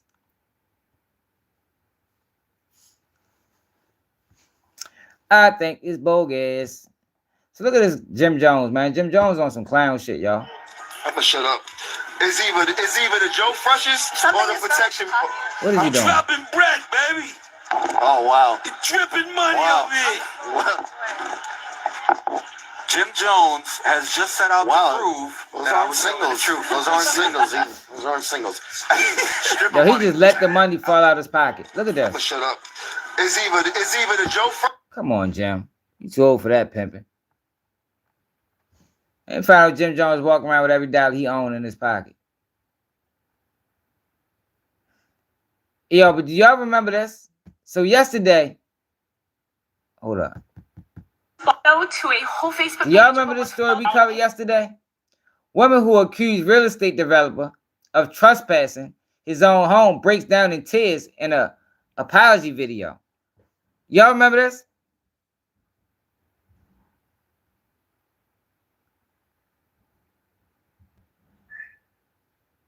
I don't know, Kia. I don't get into that. So yesterday we covered this story, y'all. This black guy who lives in an affluent neighborhood was told by one of his neighbors that she don't believe he lives there. Now, of course, you know motherfuckers got on her ass. So now she decides to apologize. But if you ain't seen it, if you want to hear yesterday, I'm gonna play the video back. We need you.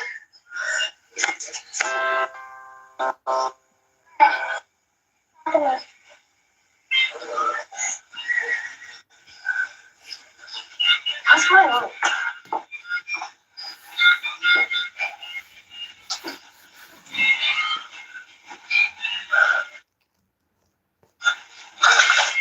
Do you live here? Yeah, he ain't lie about that, G. You do?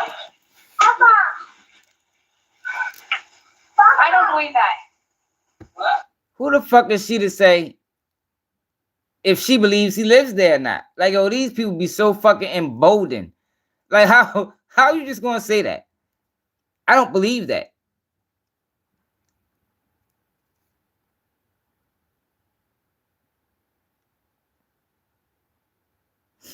A bear. I believe that too. I don't believe that. Rory, come on. Rory, come on. Look, she running.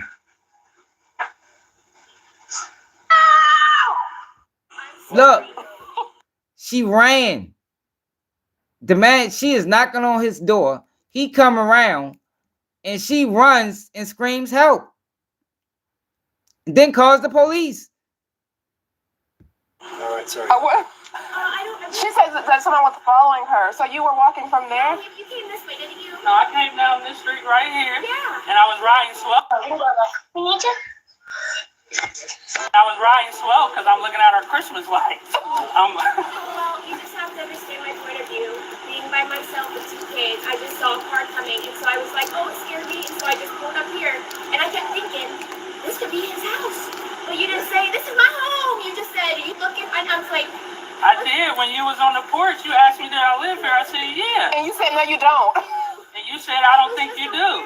it was obviously you could tell that I was really caught off guard. Like, I'm pulling in my, it's like I'm pulling in my house. Like, this neighborhood is probably one of the best neighborhoods in Ohio. You don't have to worry about stuff like that. Well, I'm very sorry. I was riding slow because I'm looking at our Christmas lights. Damn. Followed 20 minutes home and my car was broken So this is her apology, y'all. Now she's so sincere about what she did. into when I was at the store. And when I was a little girl, we had a man banging on our door and helicopters hovering over our home. So, did I overreact? Yeah, maybe a little bit. Maybe a little bit. But I showed up at the door and I said that I was sorry 2 times. People are going as far as saying they're not genuine apologies, that I'm out to get them for whatever reason that is. I don't know how it could be twisted that way. She could have got that man killed, man. Like, well, people have died from this. Shit like this. This woman feeling unsafe for whatever fucking reason because she see a black man. Police come. He gets killed for absolutely no fucking reason. Now she playing victim. Yo, you gotta stop being tone deaf. Yo, a lot of people just live in their own little bubble. They just live in their own little bubble. Like, the world is bigger than your bubble, miss. Like, you gotta get out of there. Like, yo, you're not a victim. And what you did was intentional. That was intentional. You ran and screamed help. Then called the police. He thought he was a white man. She thought he was a white man. So, I knew it wasn't going to stop there, but the Facebook page stuff was deleted. Not me ever asking for any of it to be deleted.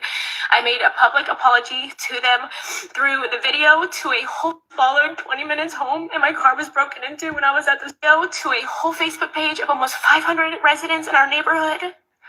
And then I posted in the comments multiple times when people were just saying, like disgusting and just tearing down our family's name. I once again came on and I said, if there's ever an opportunity to reconcile, I don't know. I will. I'm so sorry I could have ever offended you. And so I've absolutely apologized multiple times. It's not been accepted. Go to a whole Facebook page of almost 500 residents in our neighborhood. And then I The posted crazy in the thing about comments it multiple is, times. she'd do all this shit and she'd do that shit again. She'd do that shit again, man. Like, yo, why do people think you, like, yo, you don't own the streets? Like, the streets don't belong to you. Just like in the hood, motherfuckers beefing over blocks. Like, yo, people can walk down that street even if he didn't live there or not. They don't just give you the right to just take off running and call the police and scream help. Like, that man ain't do nothing threatening toward her. When people were just... Look at this shit. This she lied about. What's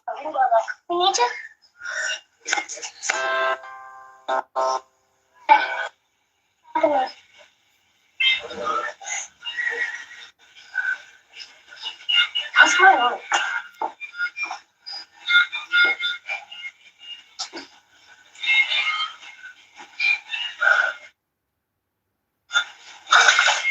Do you live here? Yeah. You do? Papa. I don't believe that. What? I don't believe that. No, you didn't. Corey, come on. No, Corey, come on. come on.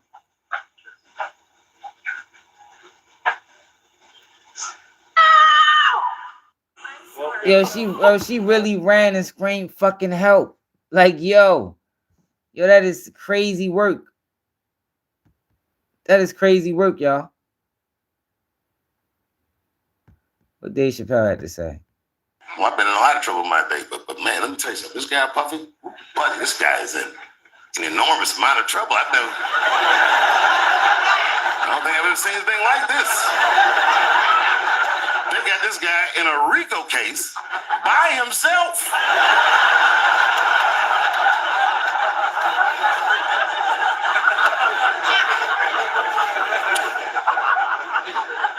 A lot of my friends ask me, they say, Dave, did you know anything about those freak off parties? And I'd be like, nah, man. I didn't know anything about the freak off. And they all look at me like, oh yeah, get the fuck out of here. and they'd be like, well, how all these people you know was at the freak off? But you're the only one that wasn't at the freak off. Yo, let me say this though, even though this shit funny. Yo, Diddy didn't do freak offs with the industry. Diddy did freak offs with his girlfriends. And that's one of the misconceptions that be getting pushed through multiple social media platforms. And that's why it confuses most people. And you think it's going to be a celebrity list and all that dumbass shit. Yo, but Diddy did freak offs with his girlfriends. That was something he did on his personal time. It wasn't an industry event. It wasn't, yo, we ready to go to Diddy freak off. Like, nah, that type shit wasn't. That's not what that was. And I thought about it for a minute. I said, oh my gosh, I'm ugly. Well, I've been in a lot of trouble in my day, but man, let me tell you something. That's a tough way to find that out. Can you imagine if you were me reading the newspaper and found out everyone in Hollywood had an orgy behind your back? Hey, he's stupid as shit. Well, that really hurts. I'm glad they didn't call me though, because the stories that come out about it are crazy. I saw one thing on the internet, so I'm not sure that's true. Probably doubt it's true, but I saw it. Some guy who said he knew Puff was like, yeah, man. He's like, I was at the freak off one time and I went in the back room and Puff was in there with Carl Winslow, with Dad from Family Matters. He was smashing, and I was like, Puff, what are you doing? And he was like, yeah, feels good to make another man do your bidding. And I was like, oh my God. Carl Winslow from Family Matters was there, and I wasn't invited. Okay, it's about funny as shit. Hey, yeah. Everybody making fun of Diddy, right? What else I want to show y'all? All right. Yo, Donald Trump saved TikTok, y'all. I thought I saved it. What's that? Donald Trump announced the victory. Oh, here you go. But I said we need to save TikTok because we're talking about a tremendous. Who in this audience goes with TikTok? Many? If TikTok is worth nothing, zero, without an approval, you know, if you don't approve, they're out of business, they're worth nothing. If you do approve, they're worth like $1 trillion. They're worth some crazy number. So I said, I'll approve, but let the United States of America own 50% of TikTok. I'm approving on behalf of the United States. Yo, see, why they couldn't think of that? Like, yo, this man came in and within a day, like, man, well, let's break it down 50-50. The last administration wanted all or nothing. It's either you gonna let us own that bitch or you got to go. Nah, man, we can do 50-50. I mean, I don't know how that'll look, but it sounds like a good idea. Then the United States will do what we call a joint venture. And there's no risk. We're not putting up any money. All we're doing is giving them the approval, without which they don't have anything. So, I don't know. It sounds like that works. What do you think? Good? But I said we need to say... So that's another source of revenue. That fast. For the United States. Now, I doubt we see any of it, but it is what it is. Now, have y'all seen this? This motherfucker is trying to get out of jail early. Federal prosecutors support early release from gun trace task force detective Daniel Herschel. How the fuck? So they say he got cancer or something. What's kind of like Hoover got cancer too? Why they ain't letting him out? But you gonna let this guy out? Federal prosecutors support the motion to release former gun trace task force detective Daniel Herschel from prison early. This is based on his terminal medical condition. What is this? Metastatic, I don't know what it is. Prostate cancer. Despite treatment, his disease continued to progress and his life expectancy is expected to be significantly less than 18 months. Herschel previously filed for compassionate release in July 2024, but that was denied. At this time, he issued a public apology. Well, at that time, he issued a public apology where he publicly accepted full responsibility for his conduct. In February 2018, Herschel was found guilty of conspiracy and robbery after several members of the gun trace task force were charged with various criminal acts. He was sentenced to 18 years behind bars. The 8-member team of the gun trace task force operated without fear of being arrested for 3 years on the streets of Baltimore. They targeted suspected drug dealers, planted evidence, stole money and drugs, and resold them, keeping hundreds of thousands of dollars in cash for themselves. They also lied about overtime, all while receiving recommendation from the city. The motion says Herschel will be released as soon as his medical condition permits. Once released, he will begin serving 3-year term of his supervised release. They're gonna let his punk ass out. All that shit he was doing. It's crazy. All that illegal shit he was doing. They're gonna let him out. What else I wanted to show y'all that I ain't show y'all yesterday?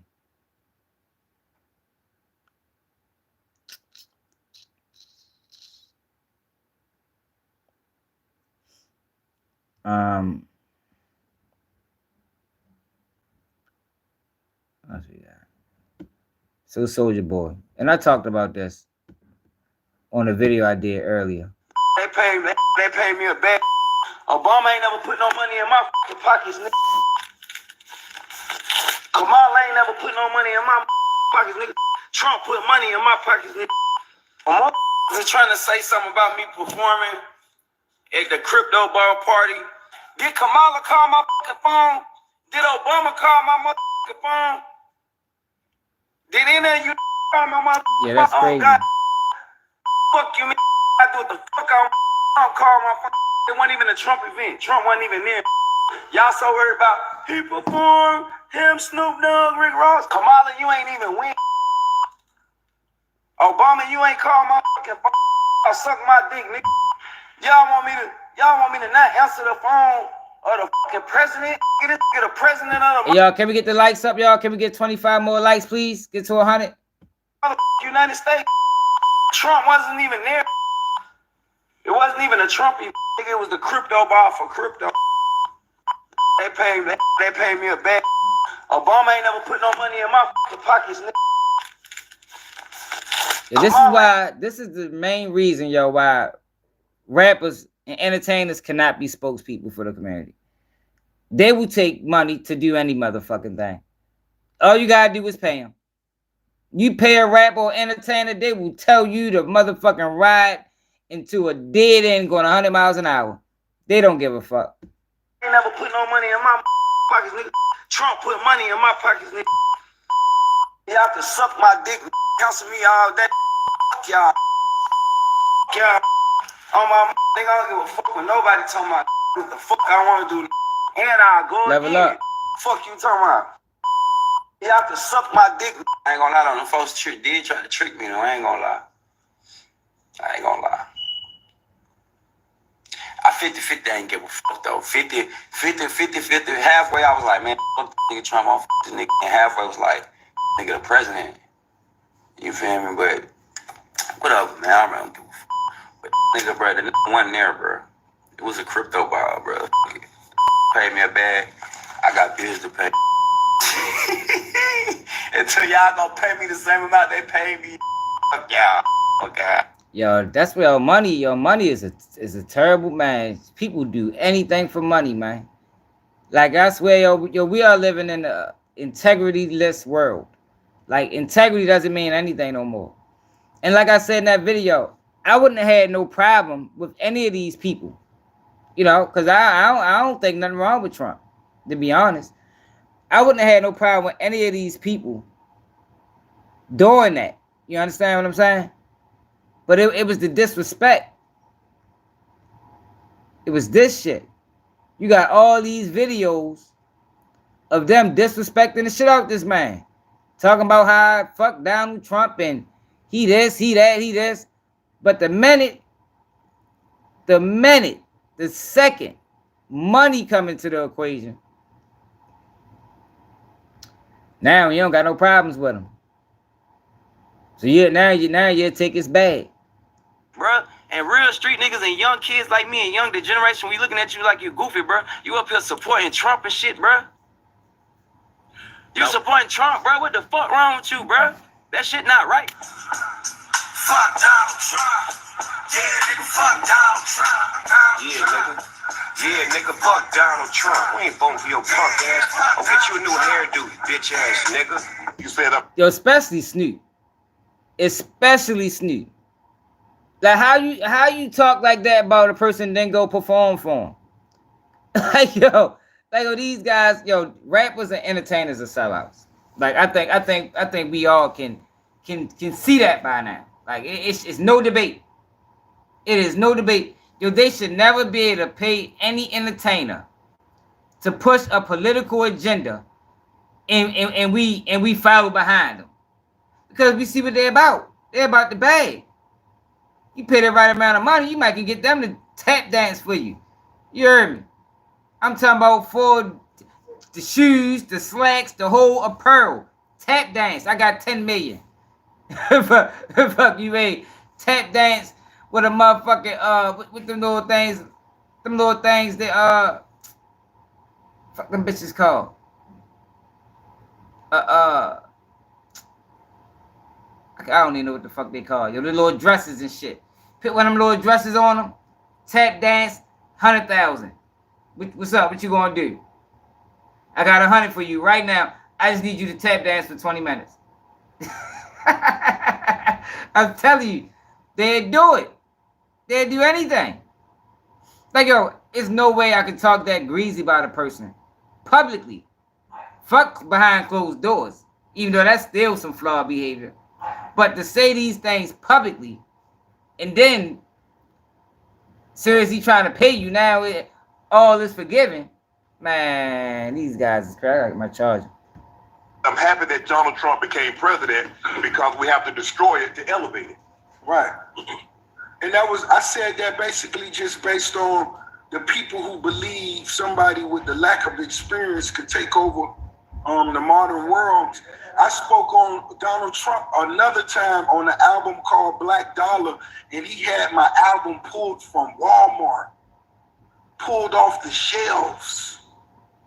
I said, wow, homie got time to do this? Fuck is going on with Donald Trump? I haven't been keeping up with that donkey. When it comes to your time. Chill. I'm not performing. I am in Washington, D.C. right now, but I'm not performing.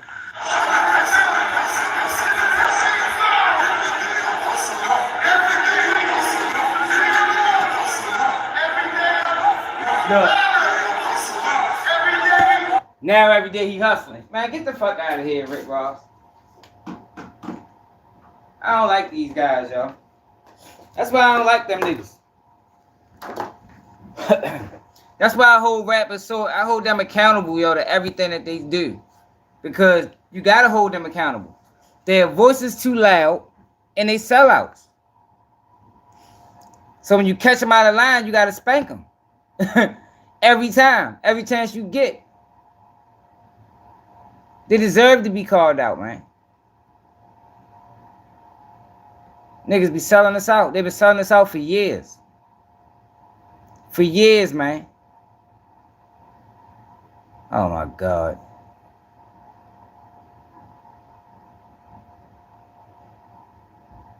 Let's see what's online. Look at this fuck boy. I can't believe people really watch him. Oh no, that ain't them. Oh look, what now they acting like they beefing. They go, people really sitting around tuning into this dumbass shit. So now they want to fight. And they just promoted this channel. Now bring it on. Let's check it out. Let's see what they talk about. File free in the app by 2/18. When you switch to TurboTax, do it yourself. These niggas selling out too. Get game day deals on Uber Eats. We gotta find a way to force these sellouts out the culture, man.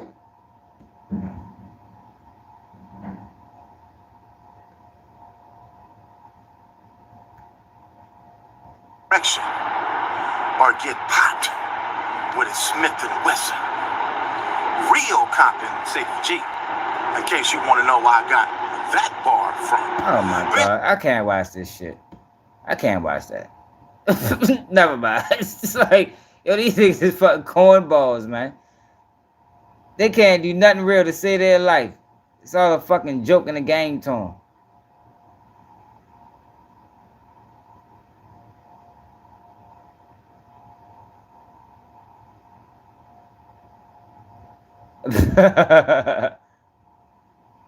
Y'all crazy, y'all. What else going on in the world? TikTok video. Let's check this out. I think I did a story on this in the May first half. 24th, 2023, a Jacksonville, Florida sheriff's deputy observes a car going 90 miles an hour blow through a red light on Atlantic Boulevard. He notices that they have their hazards on, and he follows them at high speeds. And when they turn on University Avenue, which is en route to the hospital, Whack 100 helped promote. He helped them facilitate that weak ass play where they beat up the dope thing. And now, since that play is over, now they acting like they beefing. They just running plays on the people for views. That's all. It's nothing to see there. the deputy puts it together that they were likely in an emergency situation. He was right. They were on their way to the hospital, and there was certainly an emergency taking place. As they pull into the hospital's emergency entrance, they inform the officer that in the back seat of the car was a woman who had been shot. Yeah, I did a video on this.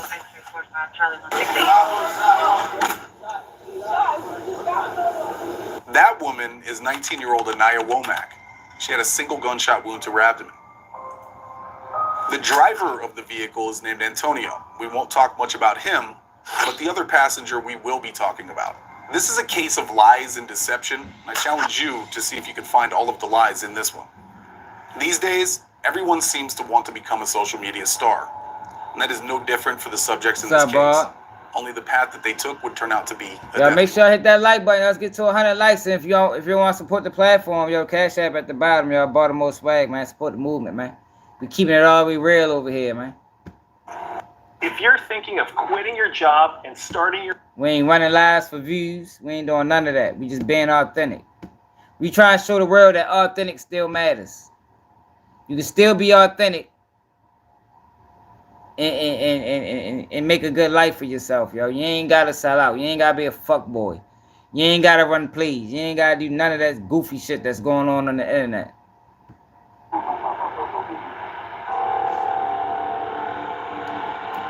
Yeah, we got snow. Hello, all you couch detectives out there. My name is Lee, and I will be conducting this investigation with you today. We bring you new investigations every single week. You can join the agency simply by hitting the subscribe button below, so you don't get more information on what actually happened. Yeah, so that girl over there goes by Molly. Stay up, like, don't die on us. Right. So y'all just picked the lady up? Yes, and we just seen, like, her limping, like, she looked at, like, you feel me? Like, I did a story on this. I can't remember her name. This is a while ago. TikTok video turns fatal. She shot her friend, and she tried to lie about it. It's on my page somewhere. I know I did it. I don't feel like looking for it. I'm sure I did a video on it. I don't know if it's still up or not. She already looking like she almost like she about to fall over, but you can see the red on her shirt. Right. And you can see like a figure. Hey Benji, that's not real, Benji. But like, you're not thinking nothing, Hey Benji, that whole thing is fake, bro. I thought we already discussed that. Everything that Whack 100 got going on is fake. It's all fake. It's nothing is real about it. Yeah, like, she like, help me, just like, oh, okay, like, we finna get you there, like, just stay up, like, don't die on us. Right. So we just put her back, took her here. That's, got you. I wasn't trying to speak, but I'm telling you. I got you. I figured something was up when you get her here, like, you feel me? I don't know. We talked So about after that. realizing that she was injured, they helped her into the car and they rushed her to the hospital. They told the officer that they did not know Anaya. Officers seemed pretty suspicious of Antonio and Mariah's story as it already started raising a lot more questions than answers. I don't know, man. I don't know about this. She got no shoes, no phone, no ID on her, no wallet, and she was just walking down the sidewalk, shot. Well, they were on the right track because officers got more information on what actually happened. Yeah, so that girl over there goes by Molly. She got like a red writing on her neck right here. Yeah. You saw it? Yeah, that's her. So she was with her during the shooting. And this girl, so sister was on the phone with the girl who owns the apartment, and she was on the way back from Orlando. And she was on the phone with Molly, which was that girl over there, and they were doing a TikTok about that with guns, and the gun went off and hit her in the stomach. And Molly could be heard on the back saying it was an accident, but I don't know what happened. That's right, Anaya was not picked up on the side of the road. Mariah, or Molly, or whatever, we will stick with Mariah from now on. Witnesses placed Mariah with Anaya when the shooting occurred. There was a little get-together at the Novo Apartments off of Kendalltown Boulevard. Apparently, Mariah and Anaya were filming a TikTok video inside the bathroom at the apartment where a gun was used as a prop. A real gun with real bullets in it. According to statements, Anaya filmed while Mariah was trying to look like a badass with an AR-style rifle. At some point, that rifle went off and struck Anaya in her torso. Anaya was taken to the hospital where we are now. Officers realize that Mariah knows a lot more than she is telling. The stories are just not adding up. They decide to detain Mariah and Antonio until they figure out what is going on. So they're all friends. So we gonna detain her. Yeah. So detain her, and then I detained him too because he drove. He drove, and he's telling the same story. Yeah. I'm pretty sure she told him what happened. Yeah, we'll detain them both.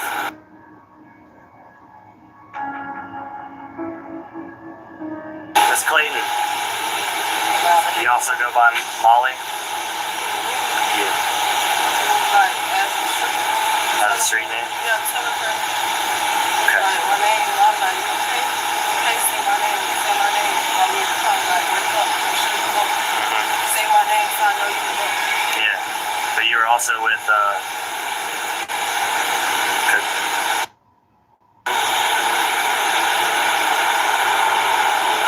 yeah.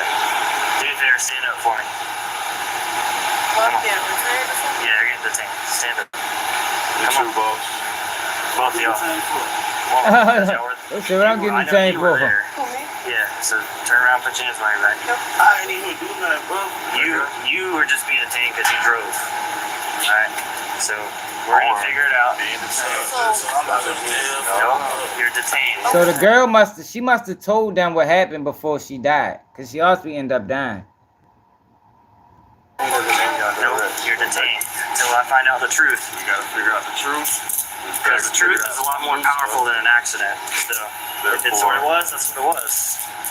But until I find out the truth, because you wanted to give me a bullshit story at first, now I'm gonna have to detain you until I get the real story. So I'll meet your phone at your armpit here. Yep. After I figure out what the truth is. Come on. Officers again question Mariah to see if she will tell them more. She has already lied to them. Let's see if her lies continue. I would like to take a moment to thank all of you for watching today. Up to now, Couch Detectives has not taken on any sponsorships. That being said, we appreciate the detectives out there that have gone above and beyond to the apartment. And you basically live with her.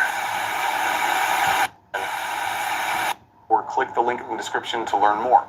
Okay, let's get back to it. So, I know Gibson is the owner of the apartment, and you basically live with her over at Novo Apartments near the Walmart on Hutchinson Park. Huh? Alright, but you be there all the time. Whatever, okay? I know that you and Miss Womack were left there at the apartment together while Miss Gibson went to Orlando. I know that she called her sister, the owner of the apartment, Gibson, called her Womack's sister, right? And you were in the background saying it was an accident, it was an accident. I never got the time to this. I never got the chance to talk to her. So, with all that being said, I need the truth. It was an accident, it's an accident. Okay? You were filming a TikTok, but we need to know the truth. She probably been, if she'd have been honest, she'd have made out better. So I'm gonna give you one opportunity to tell us the truth. She still got locked up though. If not, I'm gonna shut the door, you're gonna go downtown, and you're gonna get talked to by a detective, and then they're just gonna arrest you because you were there, and we know you were there. And you have some sort of involvement, and you're refusing to say it. Okay? So, be honest. That's it. I know he doesn't have much to do with it, because I'm sure all you did was call him and ask for a ride up here. No, he pulled up to the park. He pulled up? When she was shot? I was not the only person here at the park. So he was already there? No, I'm saying though, like, no. I'm just saying, like, he told my ass on phone. Yeah. So let me ask you this. Why did you tell my partner here that you just found her walking down the sidewalk, hunched over, and then decided to give her a ride, and she was a complete stranger? Let me ask you that. Why lie?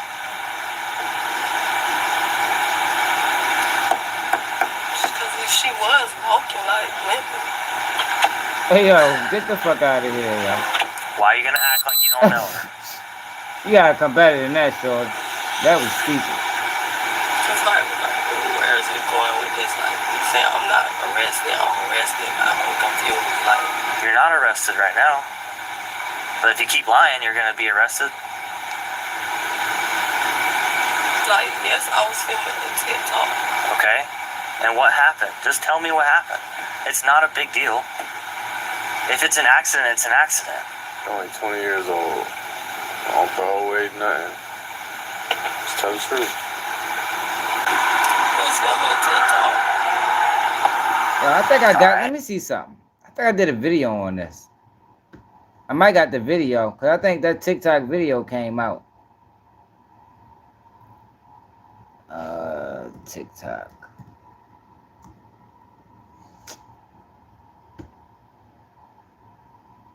Nope. Friend. It might be one of my deleted videos. Might be one of my deleted videos. I know I did a video on that. I know I did. Like I'm 100% sure I did. Fuck around, deleted the bitch when YouTube played that dumbass game with me. Lord Dirk was warned. Fulio killer biggest mistake. This niggas be saying anything. They just can't stop talking about Dirk. Like there's no new information on Dirk, y'all. This motherfucker lying. He must work for that network. Must work for the network.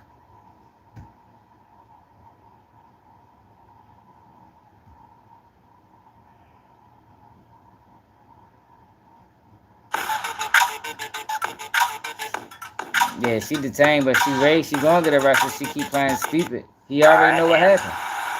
I'm sure she was in agreement to film like the she did it TikTok on with you. purpose. Like you didn't hold her against her will to film this TikTok. I'm sure she was doing it with you.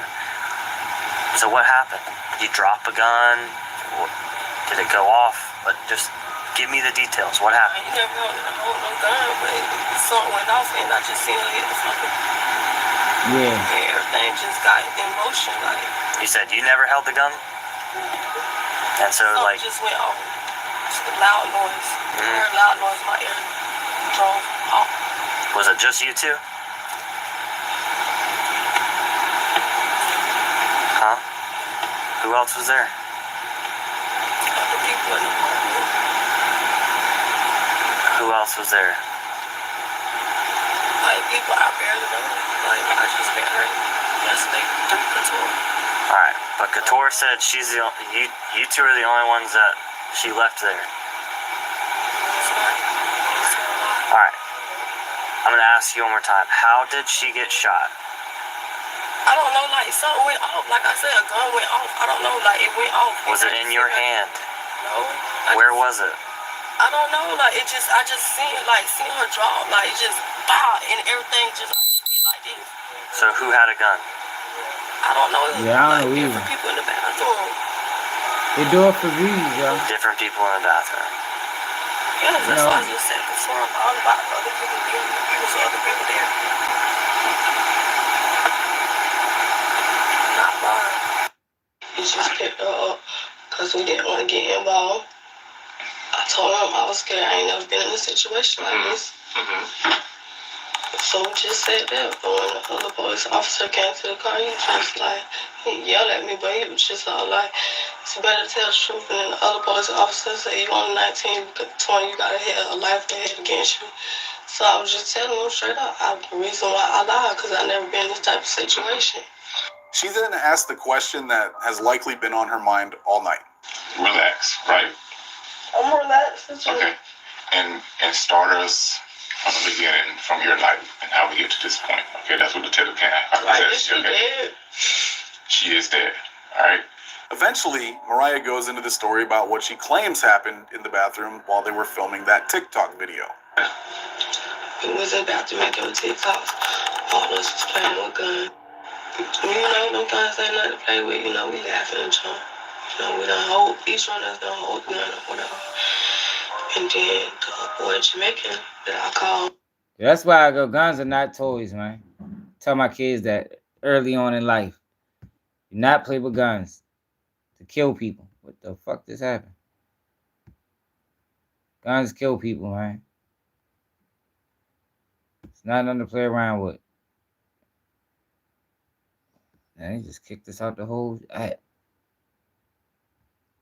Why the fuck do I keep being on my home screen? I didn't watch the nigga like that for on my home screen.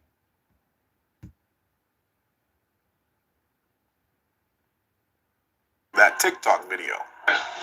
Yeah, I know, right, so ain't that crazy? All of us was playing with guns. You know, them guns ain't nothing to play with. You know, we laughing and jump. You know, we done hold, each one of us done hold the gun or whatever. And then the boy Jamaican that I call. I was watching him do it on the gun. It was not pointed nowhere then. So that's why I said he wasn't pointing it nowhere. It was just like he was holding it, you know, like looking, trying to see it. And then it's just like, you know, it went off. Like, you feel me? I ain't see nobody pull no trigger. You feel me? I didn't pull no trigger. It's just like, I don't know, the gun went off. You just heard a pop. Apparently, Mariah watches a lot of true crime shows as well. Y'all don't know what went on. I'm telling y'all. How would I want to live my life like that? I watch. She tried to lie on the guy. Yo, that's fucked up.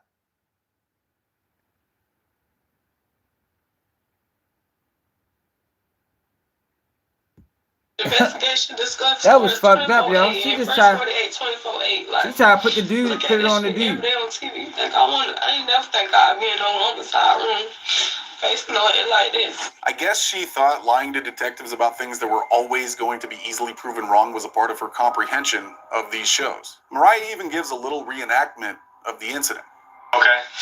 So where are you standing in relation to the mirror, the shelves? After I got done playing with the gun, I got right here and he got behind me.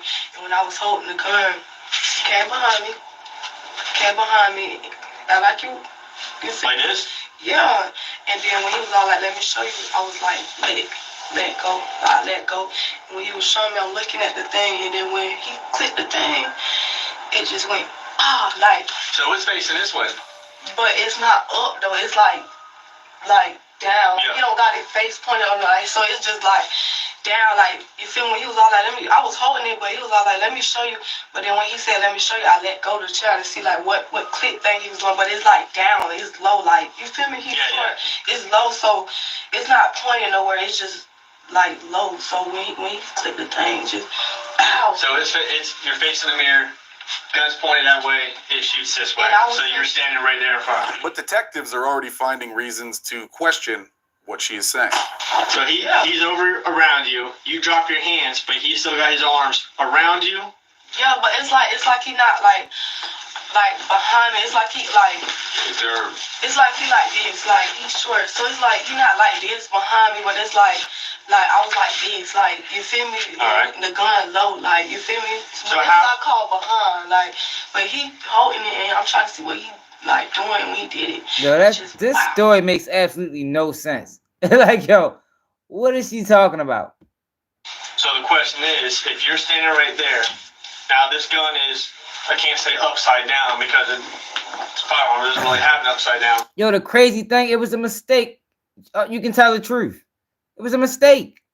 Like, you're not going to get life in prison for this. Now, she probably don't know, you know, because she ain't never been in trouble before. But lying makes the situation worse when it was really an honest mistake. But the selector switch, since you're talking about the safety switch, is on the thumb side. So that would be up, right? How does he hold a rifle? If he's behind you, he's got his big old rifle right here, and you're standing right here, your face would literally be, just the way you showed me, my arms would be over your shoulder. Even if it wasn't, I'd have to go like this and not see anything. So you can show the example now. It'll be generally the same. So this butt stock and then a little shorter barrel. All right. So this is, you show me how you were holding it. I'll be in the middle with the gun like this. Make sure my finger because I know the trigger right here. So. What would these are your actions with the gun? Yeah, like my really, I'm like I have to be in the middle like No, this. they tricked her. You see how they tricked her? Hold up. These are your actions with the gun. Yeah. You see it? Yo, these people are good at what they do. She don't even realize she just admitted it. She don't realize she just discredited her own story because she just admitted these are her actions with the gun. Look, watch it again. Watch what he do. He was real slick with it. I'll be in the middle with the gun like this. Make sure my finger because I know the trigger right here. So. What would these are your actions with the gun? Yeah, like my really, I'm like I Look at his face. like this. Holding it. make sure I grabbed it with 2 hands. And then when I came in, like, y'all not supposed to be playing no guns. I put it back on the thing, on the little shelf thing. Okay, so you put it down. Yeah, and then pick it back up. I get like, okay. Who picks it up? Jamaican. Okay, and so this is you holding the gun right now? Yeah, I'm like, what? Like, hold it like, what? And he comes behind you? Come behind me. I'm like, holding it like, what? And then, like, it's low though. Like, I'm like, holding it like, what? And then, so when he grabbed it, like this. Like, grab it like how you feel, like you holding a gun. You can't do it. Yeah, I'm like, and I'm looking like, what? Like, when it's close, like, I'm like, what? What you doing? And I guess this, the little thing right here, yeah, like, he messing with it or whatever, like, holding it, like, you know, holding it, he messing with it, trying to flick it. Yeah, so straight like, up. So he using his thumb? They can't help you at yeah, all. like when he, yeah, like that. Like when I'm looking at it like this, you feel me? I ain't behind him, but I'm like this, like what? And then when that bit went over, you feel me? I seen that bit go the other way, and that bit just said like, wow. So here's what I want to show you. It's a little bit hard. Not that I'm a super gun nut, but I know a couple of things about guns. This right here, if he's flicking this, it's kind of very awkward to be pulling the trigger and flicking that down at the same time. Yeah, but he holding it though. And this, I'm telling you right now, this is a very awkward position to be holding the gun, especially if I got someone your size right there where I can't even see what's going on. So as you can You're see, not gonna have no control over that motherfucker at all. Like, especially if something like that, you're gonna have no control over it. You were seated where you were standing. Hit the like button, y'all. Let's get to 100 likes. It's 267 people on here, y'all. Can we get to 100 likes? Can we get to 150? I mean, can we subscribe to the channel if you're new? I appreciate it. Off. Well, I'm about to show you.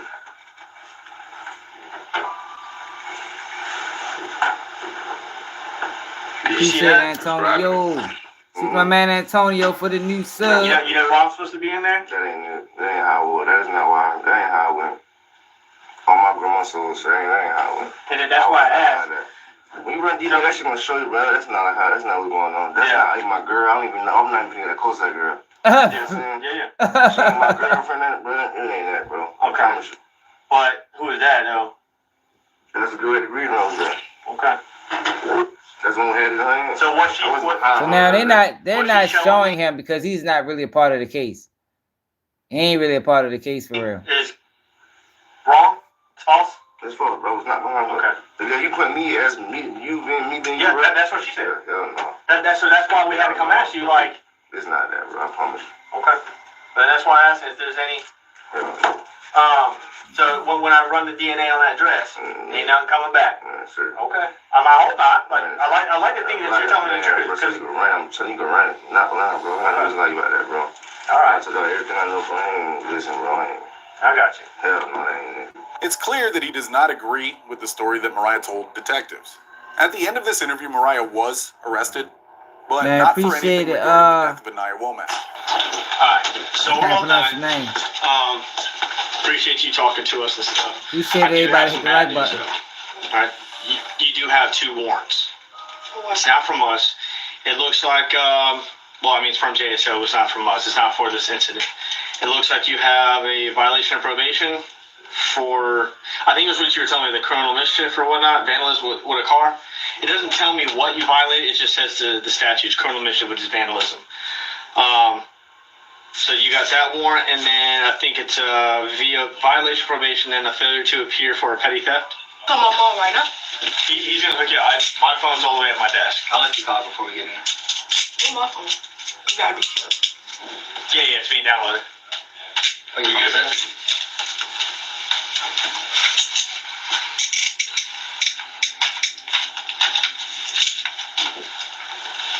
Keep your hands like that so they don't. You lock these so they don't wrench up on you. It's crazy. I'll go back there.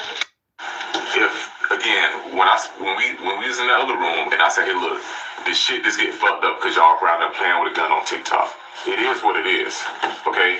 But at the end of the day, like we said before, this family needs some answers. She killed her friend and we not here to bullshit by mistake and lying about it. Game of somebody making it played worse. and came the gun, you see they reached around you and the fucking gun went off. That's not what the fuck happened. As you can see, these detectives are not buying what Mariah is selling with her story of the gun going off in the way that it did. Now, Mariah gets very emotional in this second interview with detectives, feeling like she's being singled out from everyone else that may have been involved. All that, like, There's nobody else. Still stay here. Like, I feel like I'm the only one that feel like I'm the only one. Feel like I'm the only one that tried to save that girl life when I was in the back of that car. Like, come on. But ultimately, it was much of the same. She stuck with the original story that the man she calls Jamaican was the one that had his hands on the rifle when it went off and struck Anaya Womack that evening. I did not pull that trigger. Like, that's basically what you're trying to say. Like, I did not pull that trigger. That nigga Haitian grabbed that gun. He was trying to show me. He got behind it. My hand got off the gun. He was in that finger thing, and it went off. I'm trying to tell you that 1,000 times. Mariah even goes so far as to request a lie detector test when detectives press her about her previous lies. Oh, shit. But about that girl, like, I'm telling the truth. What? How do I know? Yeah, that's fucked up. Do a lot of sentences, please, sit the little thing on my arm. Do that, please, do that. Something, do something, because you just keep asking the question. I'm gonna keep saying the same thing because I'm not lying. Yeah, that's fucked up, Ball Out. I'm not lying. He called himself trying to help her take the girl to the hospital, and she fucking twisted the whole story and put it on him. It's like, yo, that's fucked up. Like, I don't know what y'all call it, but that's what I call it. Please get a lot of sentences or something. Something, do a lot of sentences, something. Put that joke up my arm, please do that. Like, something. We'll be right back. I don't keep saying that, like. We'll be right back. They don't want to hear that shit. Look, in her mind, she probably think that shit working. Yo, these people are used to this. Probably their 100th interrogation. They didn't say it all. Like, she really thinks she's gaining ground playing this game. That's why I said, man, look, I'll be back. I don't even want to hear no more of that shit. Get the fuck up out of here. Let her calm down. Y'all should have given me all my reviews day at all. Of course, I bet he did. He ain't trying to be part of it. Now, she clearly starts to second guess that decision when detectives call her bluff and give her what she asks for.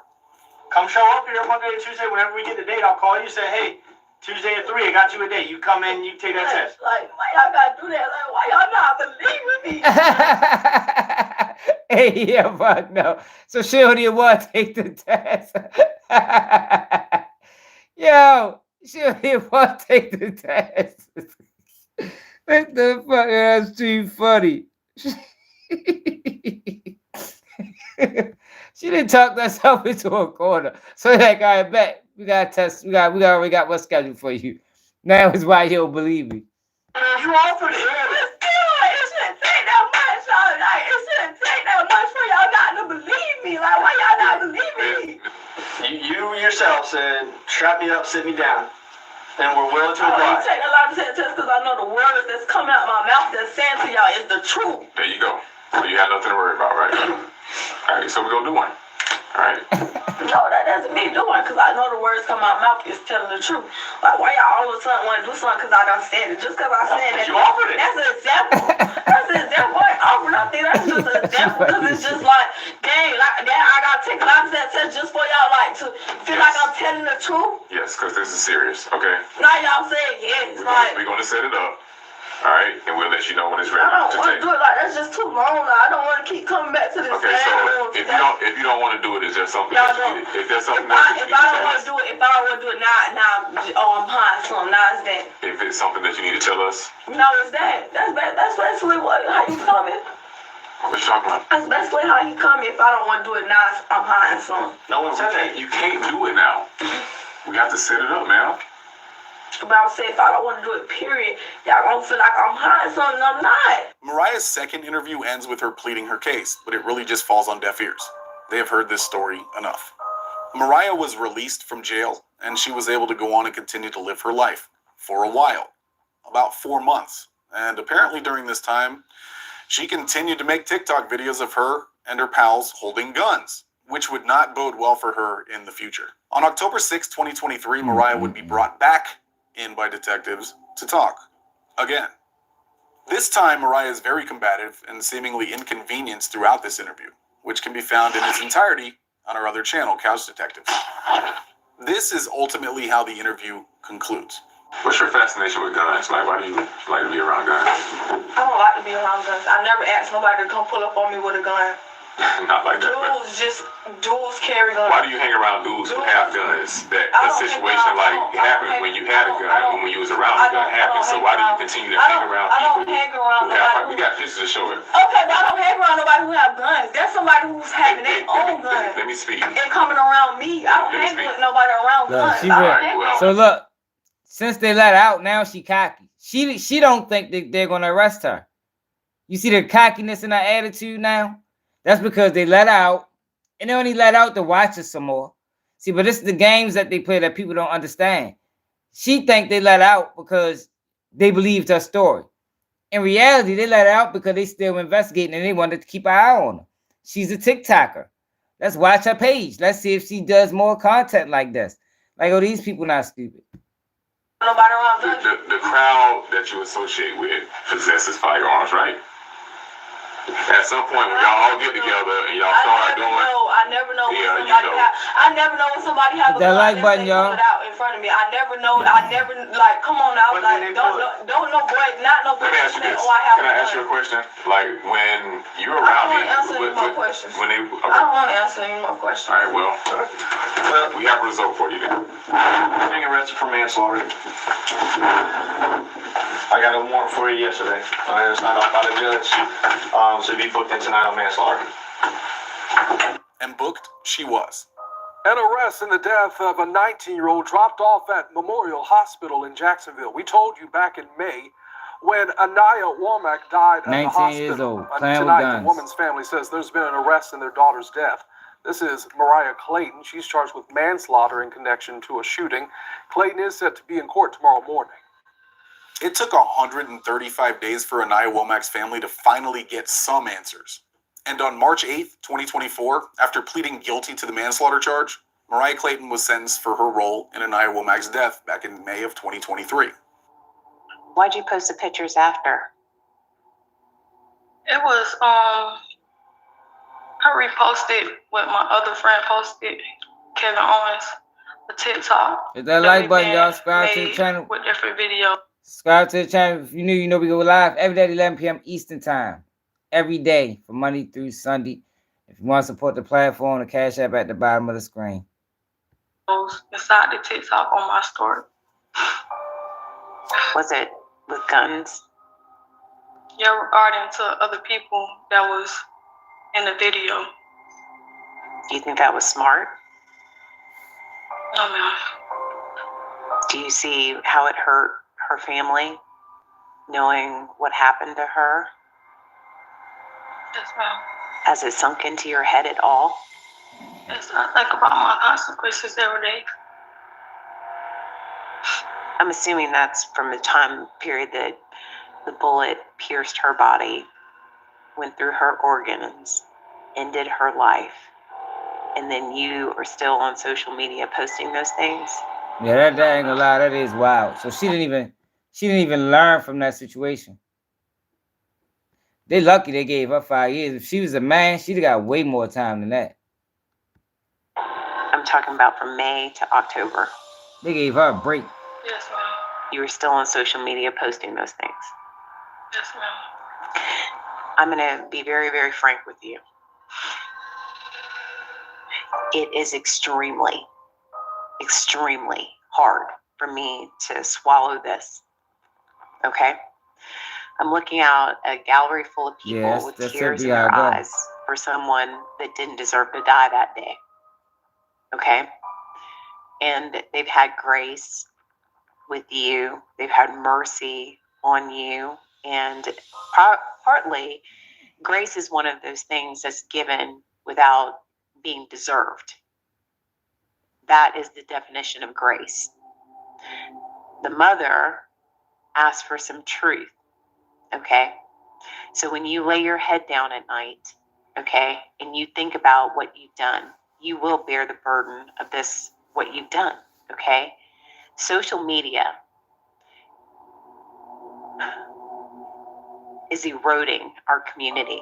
It is.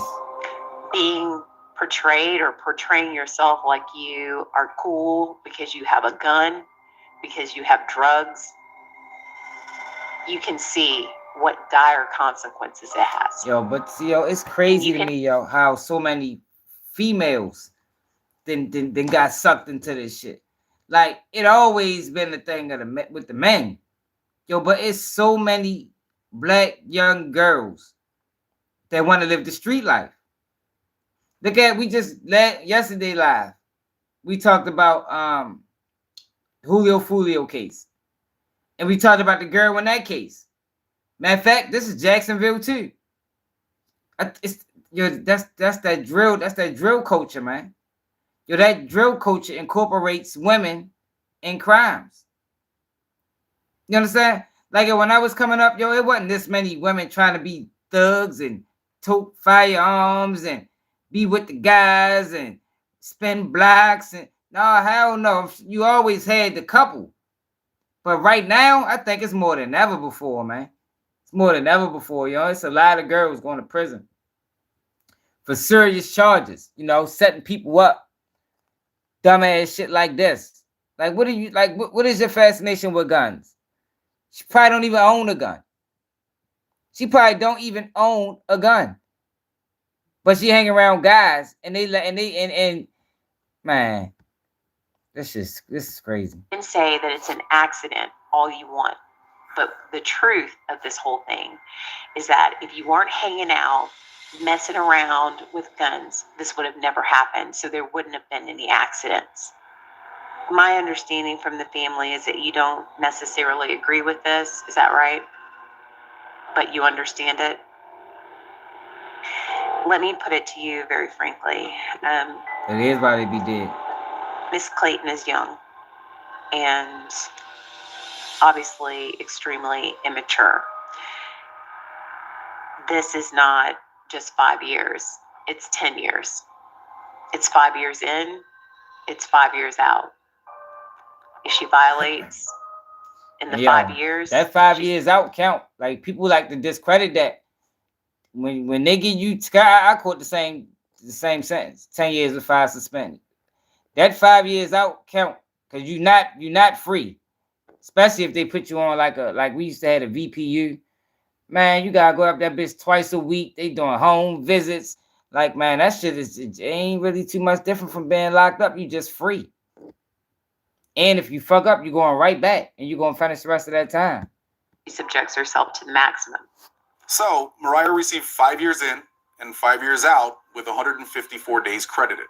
And I'm sure many people will be on either side of this one, but I know there is one thing that everyone can agree on. Guns are not toys. Guns are not props for social media videos. They are extremely dangerous and should be used with respect. According to the Gun Violence Archive, as of the recording of this video, there have been 1,333 unintentional shootings in 2024. Damn. Don't become a part of this statistic.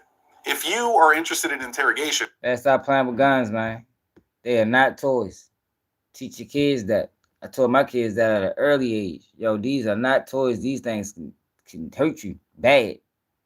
It's nothing to play around with. Y'all ready to go upstairs, yo. It's cold as shit down here.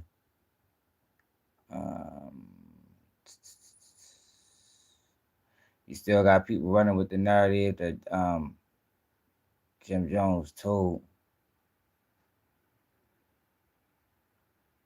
All right, well, that's what we did yesterday. Y'all ready to go upstairs, y'all. It's cold as shit down here, y'all. I ain't gonna lie. My bad. Oh, man. Yeah, but I mean, I think the time she got was sufficient. Because at the end of the day, it was a mistake. And more than likely, she was lying just because, you know, she ain't never been involved in anything like that. So she was lying about it. Like, I don't think she should have got life in prison for that. You know. They did cut her a break, though. 10 years with 5 suspended. They definitely cut her a break. They could have gave her probably 15. If she was a man, she'd have got 15 easy. Easy 15. In Florida too? Yeah. Easy 15. Jail time. Not not no split sentence. Not no 15 or suspended, but 10. No, she got 15 day for day. Hopefully she learned from it. Don't come back home on the same shit she went in there on. That, they'll get you again. That's how that system works. They get you once, they can't wait to get you again. I mean, they go out there, way to do it. Got the trolls in here. Salute to the trolls, man. Make sure y'all subscribe to the channel. Hit that like button if you can. Share the live. Oh, yeah, we ain't gonna make this live long like last night. Last night, yeah, we did a 6-hour live. I think that's the longest I ever went live. 6 hours. And shit, a lot of y'all stayed up the whole live, yo. I ain't gonna lie, I appreciate that. I fucking stayed up the whole 6 hours. We was up to about 5 in the morning. That was a good live, though. If y'all ain't check out that live from yesterday, check that out. It was a good live.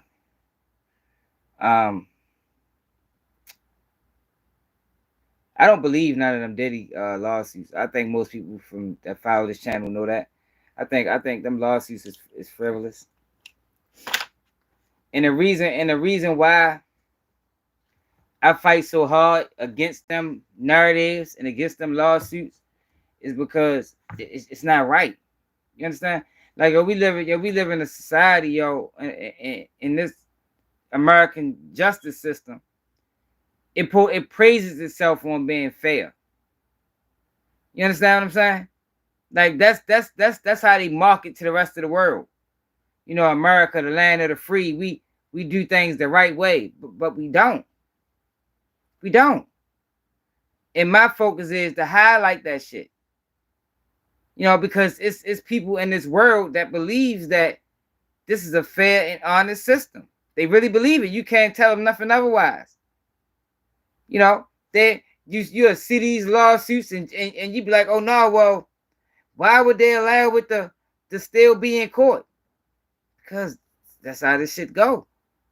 If they want to run a narrative on you, if they want to run a play on you, then that's what the fuck they're gonna do. That's what they're gonna do. And you're gonna have to wait it out and go through the whole process of it. But it's fucked up. It's fucked up, yo, when you got these lawsuits and every time we hear these people talk, they can't articulate a situation that they went through correctly. I mean, like, anything that I went through, I done told y'all about some of the things I went through. I don't be over this bitch talking all slow and stuttering no, this is the fuck, I remember it. So they trying to convince us that these people that went through this traumatic situation where all of them supposed to have been drugged, but they all remember Diddy did it. All of them.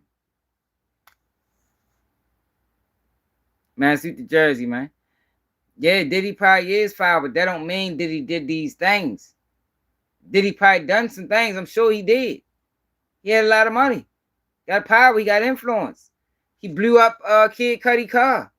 He beat Cassie up. He controlled her bank accounts. Like, those are things that he did. But that don't mean he fucking raped a 10-year-old boy or a 13-year-old girl. You know what I mean?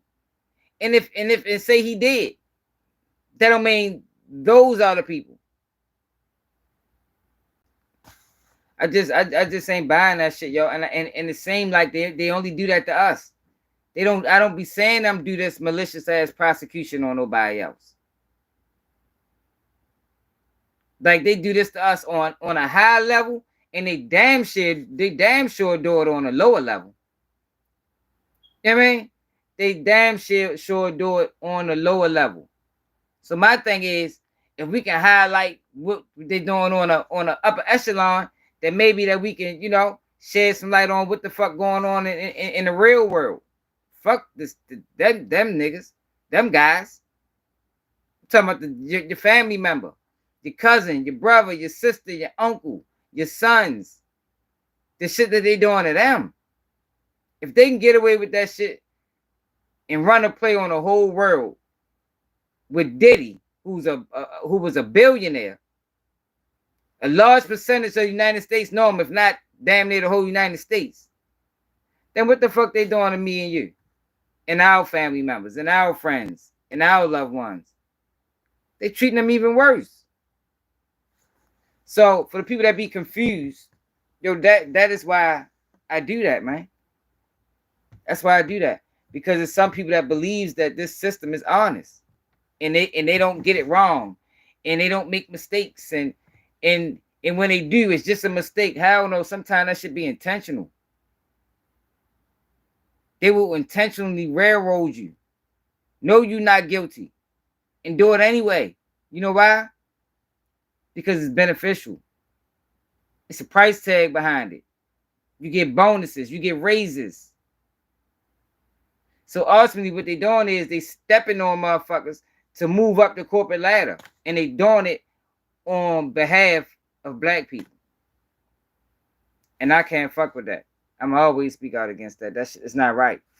It's not right. I just be trying to get people to understand, like, oh, these people lie on you, man. For real. And sleep good at night.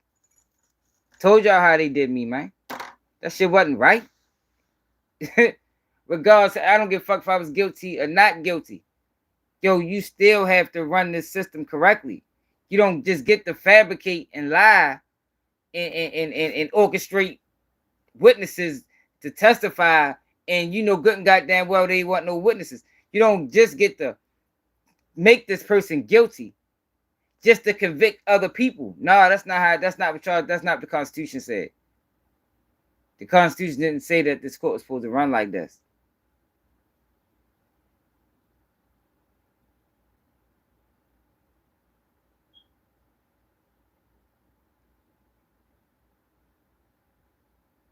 The parallel construction, law enforcement. Alrighty. Yeah, I'm like, this shit not right, man. Yeah, and you got a lot of people on these internet. See, I keep telling y'all, a lot of people on these internet ain't like me. You know what I mean? They're not organic. They got agencies behind them. So when you got an agency behind you, you just running with the narrative. You just pushing whatever agenda they want you to push. They can't even get on here and talk like I can talk because I'm doing this shit by myself. I don't have no backing. I upload, I talk, I promote. Now I got help with my paperwork. I got help by my mods. But anything outside of that, I'm doing all that shit on my own. These motherfuckers got corporations behind them. And when you got a corporation behind you, if the agenda is Diddy is guilty, he needs to go to prison for the rest of his fucking life, then that's what their content going to speak to. And if you pay attention, it's a lot of people doing that. So it makes you wonder who's really organic, who's really an independent news source, and who working with the system. I mean, who's working with the system? Because I'm willing to bet it's a lot of them.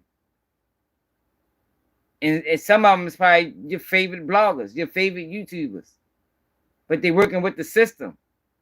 And motherfuckers cash apping them, supporting them. Meanwhile, they're already getting support. So at that point, all they doing is taking, all they doing is stealing. Look, we got my man Psych in the building. Hell yeah, no jump of the system. No jump of the system. The motherfucking father got pardoned by Bill Clinton. You know they the system. I don't know. I don't know. He could be. I know Joe Rogan. See, Joe Rogan started this shit on his own. Now I'm sure he got to be the system. He making a lot of money. He got some corporate backing. He definitely got some corporate backing. It's like, you know what I'm talking about? Look at all these YouTube pages that's popping up with the AI voice. Who running these pages? Nobody knows. They popping up daily, getting thousands of views. All they trying to do is take the money away from the people, man. It's like the government. It's like paying taxes. They're trying to take the money away from the independent news source and put it back into the hands of the establishment. That's what they're doing.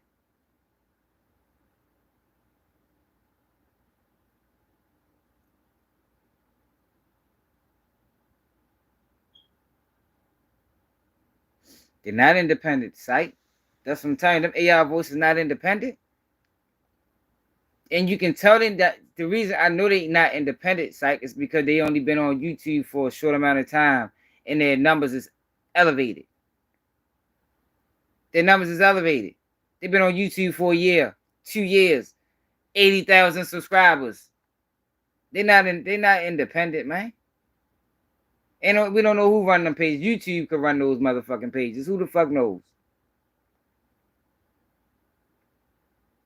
They been ran by digital marketing firms, man. Yeah, you see what I'm saying? They ran by them pages are ran by. They trying to take money away from us. That if people didn't know, that's what's going on YouTube right now. They trying to take money away from the independent people and put it back into CNN, Fox News. But it ain't CNN and Fox News no more. It's the digital marketing firms. They buying YouTubers. It's like the rap game. It's like the rap game. Some of them might be police too. You know? We're going to pay you. You know, we're going to put you under contract for 5 years. I mean, put you under a 5-year contract. We're going to split your YouTube revenue. We're going to pump your numbers up, and you're going to be the biggest fucking YouTuber in 3 years. But you work for us, though. So you can't give your own takes. You can't say what's on your mind. You got to say what we want you to say. And that's what's going on. That's why you got the whole internet saying Diddy did this, Diddy did that. Meanwhile, Diddy is locked up for sex trafficking Cassie. That's it. There's not multiple victims. There's no celebrities involved. There's no none of that shit. But since it's just coming from me, it sounds crazy. Maybe I'm one of the only independent people on this bitch. Maybe that's the case.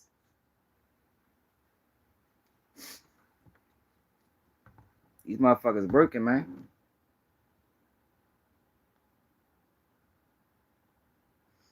I don't know what's up with you. I think J.R. Wright just crazy. I think she do work for somebody. It's like most of them guys that go on every single platform, they working for somebody, man. They working for somebody. They on every fucking platform. They being shipped to them. You know, we in contract. I'm gonna send this person. We got this. Like that's what they turn YouTube to the hip hop industry, y'all. That's why I keep. That's the best way I can explain it for people that know how the hip hop industry runs. They turning it to that because y'all remember in 2020, 2019 when they kicked what's the guy name? Alex Jones. Y'all remember they kicked Alex Jones off the internet?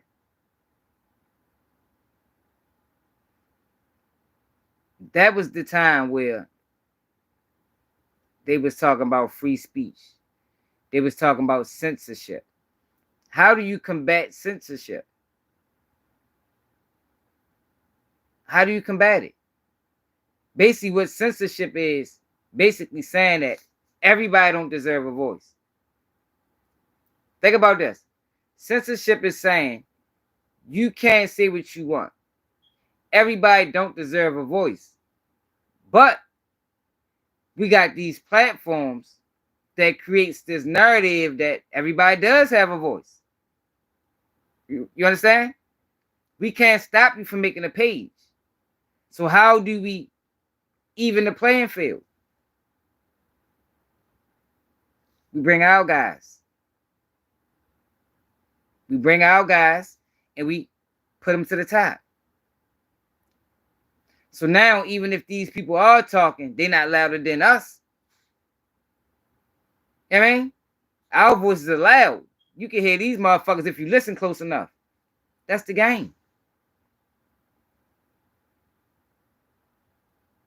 That's the game. Yeah, it was around the same time. That's when they started bringing their own people, elevating their own people. That's how you get a Tissa Towels, allegedly. You know what I mean? That's how you get somebody like her. And others. You know what I mean? It's a lot of them.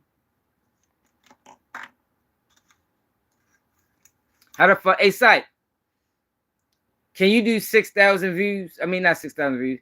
Can you do 6,000 videos in 4 years? 6,000, y'all. Is it possible to do 6,000 videos by yourself? No help. In 4 years. Yeah, he part of the system.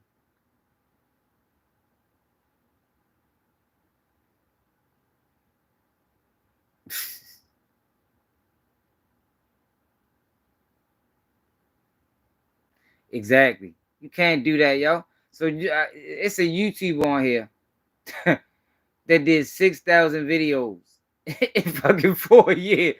Yo, I do videos every day. Sometimes twice a day. And I ain't nowhere near 6,000. I ain't nowhere near 6,000.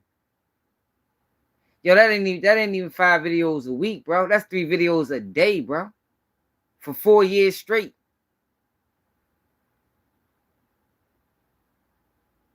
You can't do that by yourself. You got a whole team behind you. You got a motherfucking publicist. You got a manager. You got a fucking digital marketer. You got a goddamn editor. You got the whole 9 yards. You might as well be CNN, Fox News.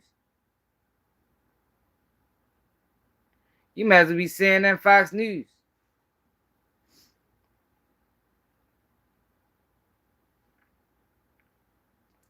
TC, we talking about comparison is the thief of joy. I'm trying to enlighten y'all to what's really going on.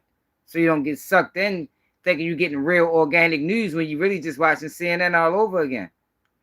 That's the thing. People left cable TV in mainstream media to watch YouTubers.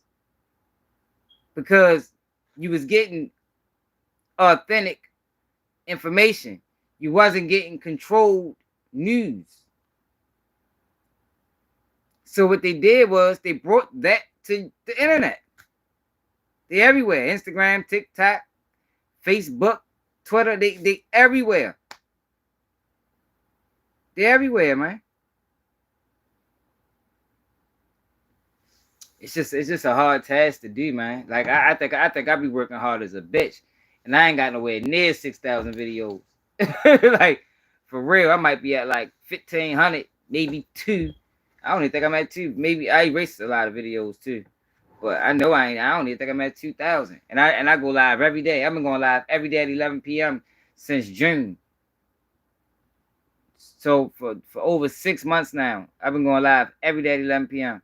I've been doing uploads. At one point, I was doing 2 uploads a day. Man, that shit tires you out. Fuck around, man. Man, see, psych, people don't understand, yo, being a YouTuber, yo, that shit ain't easy work. Like, people like to come over here and get a real job.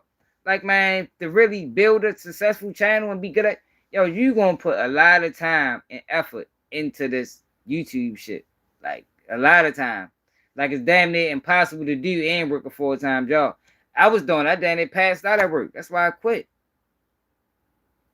I damn near passed out at work, trying to work a full-time job and do YouTube and take care of my kids. And I'm like, man, something gotta give. I'm end up dying out this bitch. I ain't getting no sleep. Yeah, but reels don't pay you nothing. Reels don't pay you nothing at all. Like, you gotta get 50 million views on them bitches to even get $1. Yeah, it's like I keep telling people, my man Heart Mopo has been doing it for me. He talking about we over create timestamps. Like, I ain't even got time to do that. No, you right. I've been asking somebody to clip my videos up. I be saying a lot of things that need to be clipped. Yeah, reels don't really do shit for you, especially on for watch time even. Yeah, we definitely climbing. I ain't complaining. I'm just trying to open people's eyes to what's going on. Like Law and Crime Network. I always talk about Law and Crime Network. Law and Crime Network is ran by a digital marketing firm. It's ran by a digital marketing firm. The people that hit you on Instagram talking about I can run up your views. Pay me this money, I can run up your views. That's who runs Law and Crime Network.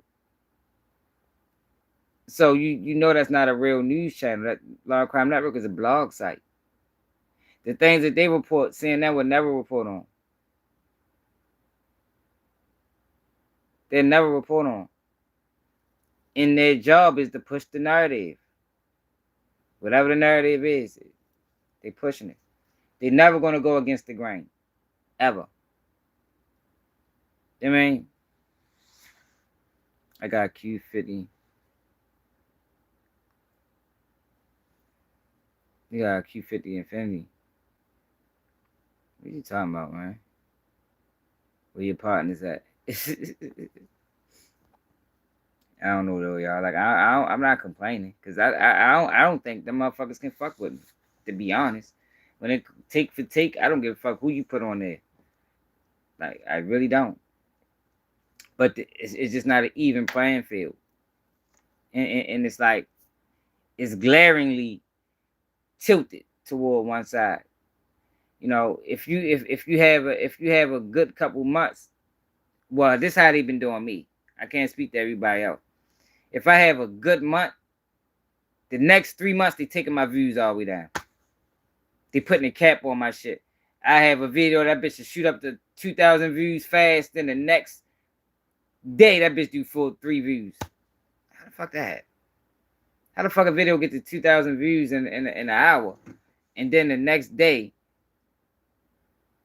you get 3 views? They put a cap on it. Took it out of the algorithm.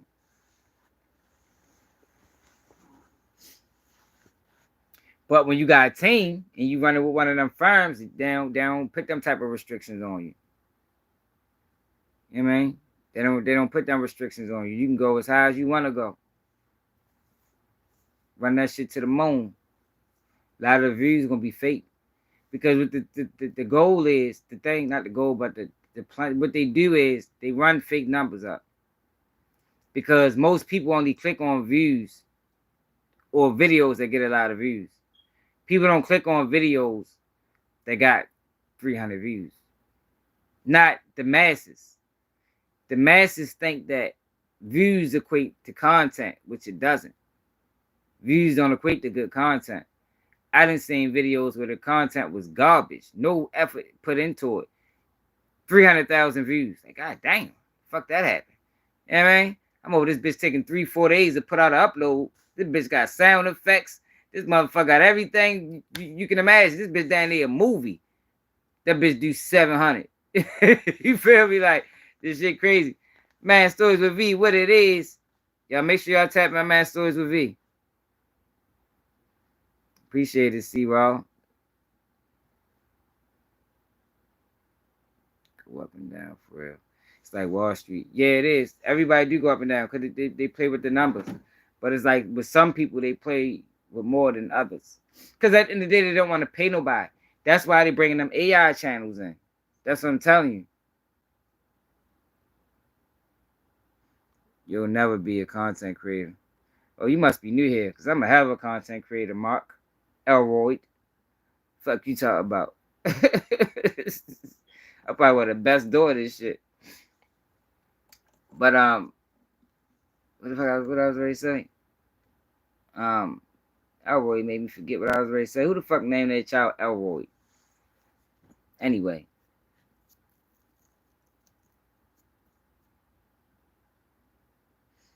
Yeah, that's what I'm saying. But yeah, right. Yeah, the up and down be different. You know what I mean? The up and down be different. Like real different. Like I haven't had a video that crossed over 10,000 views in like 3 months. How? I got 2,000 real subscribers. How is it I didn't have a video yet that crossed over 10,000 views in the last 3 months? That don't make sense. That doesn't make sense. I don't have fake subscribers. I don't have fake followers. I got real followers. Don't make sense. Thirsty.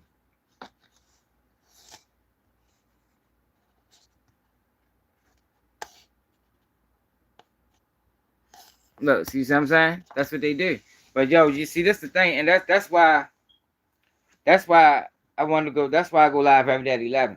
So I try to combat that with, yo, you don't gotta depend on a notification. Now with my uploads, that's really what they playing. They playing with my uploads, cause that's what pays you. Live videos don't pay you unless you're getting cash apps and getting super chats. And now I get them sometimes. I appreciate everybody that support, but I don't get that like other YouTubers. So what they kill me at is my uploads. They don't let my uploads get out there. They're not sending the notifications.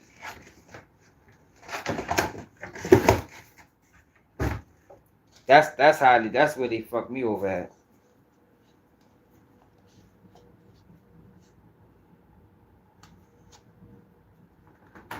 Oh my God. Got a troll in the building, y'all. We got a troll in the building. Can't have a real conversation.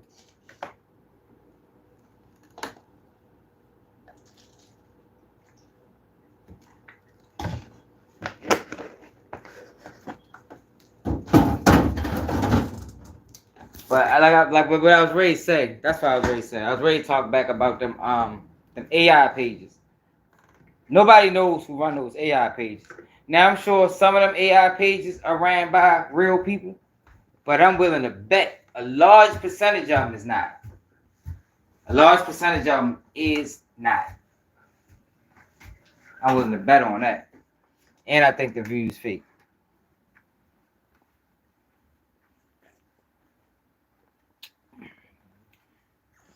But if you run, so this how they get you. If I start my page, right? So I start my page up. In the first 3 months. The first 3 months, I'm putting money behind every video. But who can afford that? Who can afford to put money behind the first 3 months of all their videos? That's how you know they coming in with teams. So say I do that. I come on to YouTube, first 3 months, I'm putting money behind all my videos. So my all my views is in the 20,000s. And I'm paying for subscribers. Right? So in a year's time, if I do that for the first 3 months, 4 months, in a year's time frame, I'm gonna be at 100,000 subscribers. Easy. Because by my views saying that I'm getting 20,000, 40,000, even though they're not real views, even though you seeing comments and all that shit, they all bots, that's going to bring real subscribers. So if I run up 20,000 or 30,000 fake views, I probably get 300 real subscribers every video. As opposed to if I'm doing it organic, and my video only getting 100 views, I might get 1 subscriber here, might get no subscribers.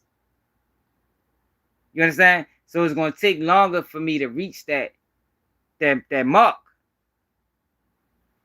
But it is what it is. Because I believe, yo, if you give people the power to build you, they got the power to break you. So I don't want to cross them lines.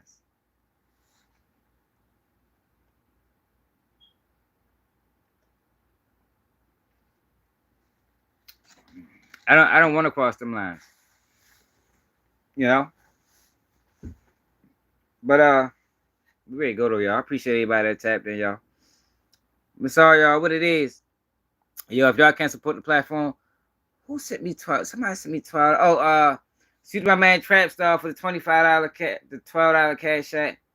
Shoot to Siobhan for the $25 cash out from yesterday. Did anybody support the platform today? Hold on. Anybody support the platform today? I gotta wait for the notifications. I put my phone on Do Not Disturb. I don't look nothing like Snoop Dogg.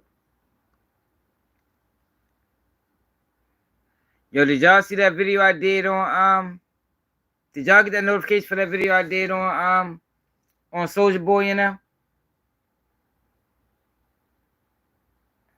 I wonder how many people didn't get that notification. Y'all know I did an upload today. Earlier today I did an upload. You got it?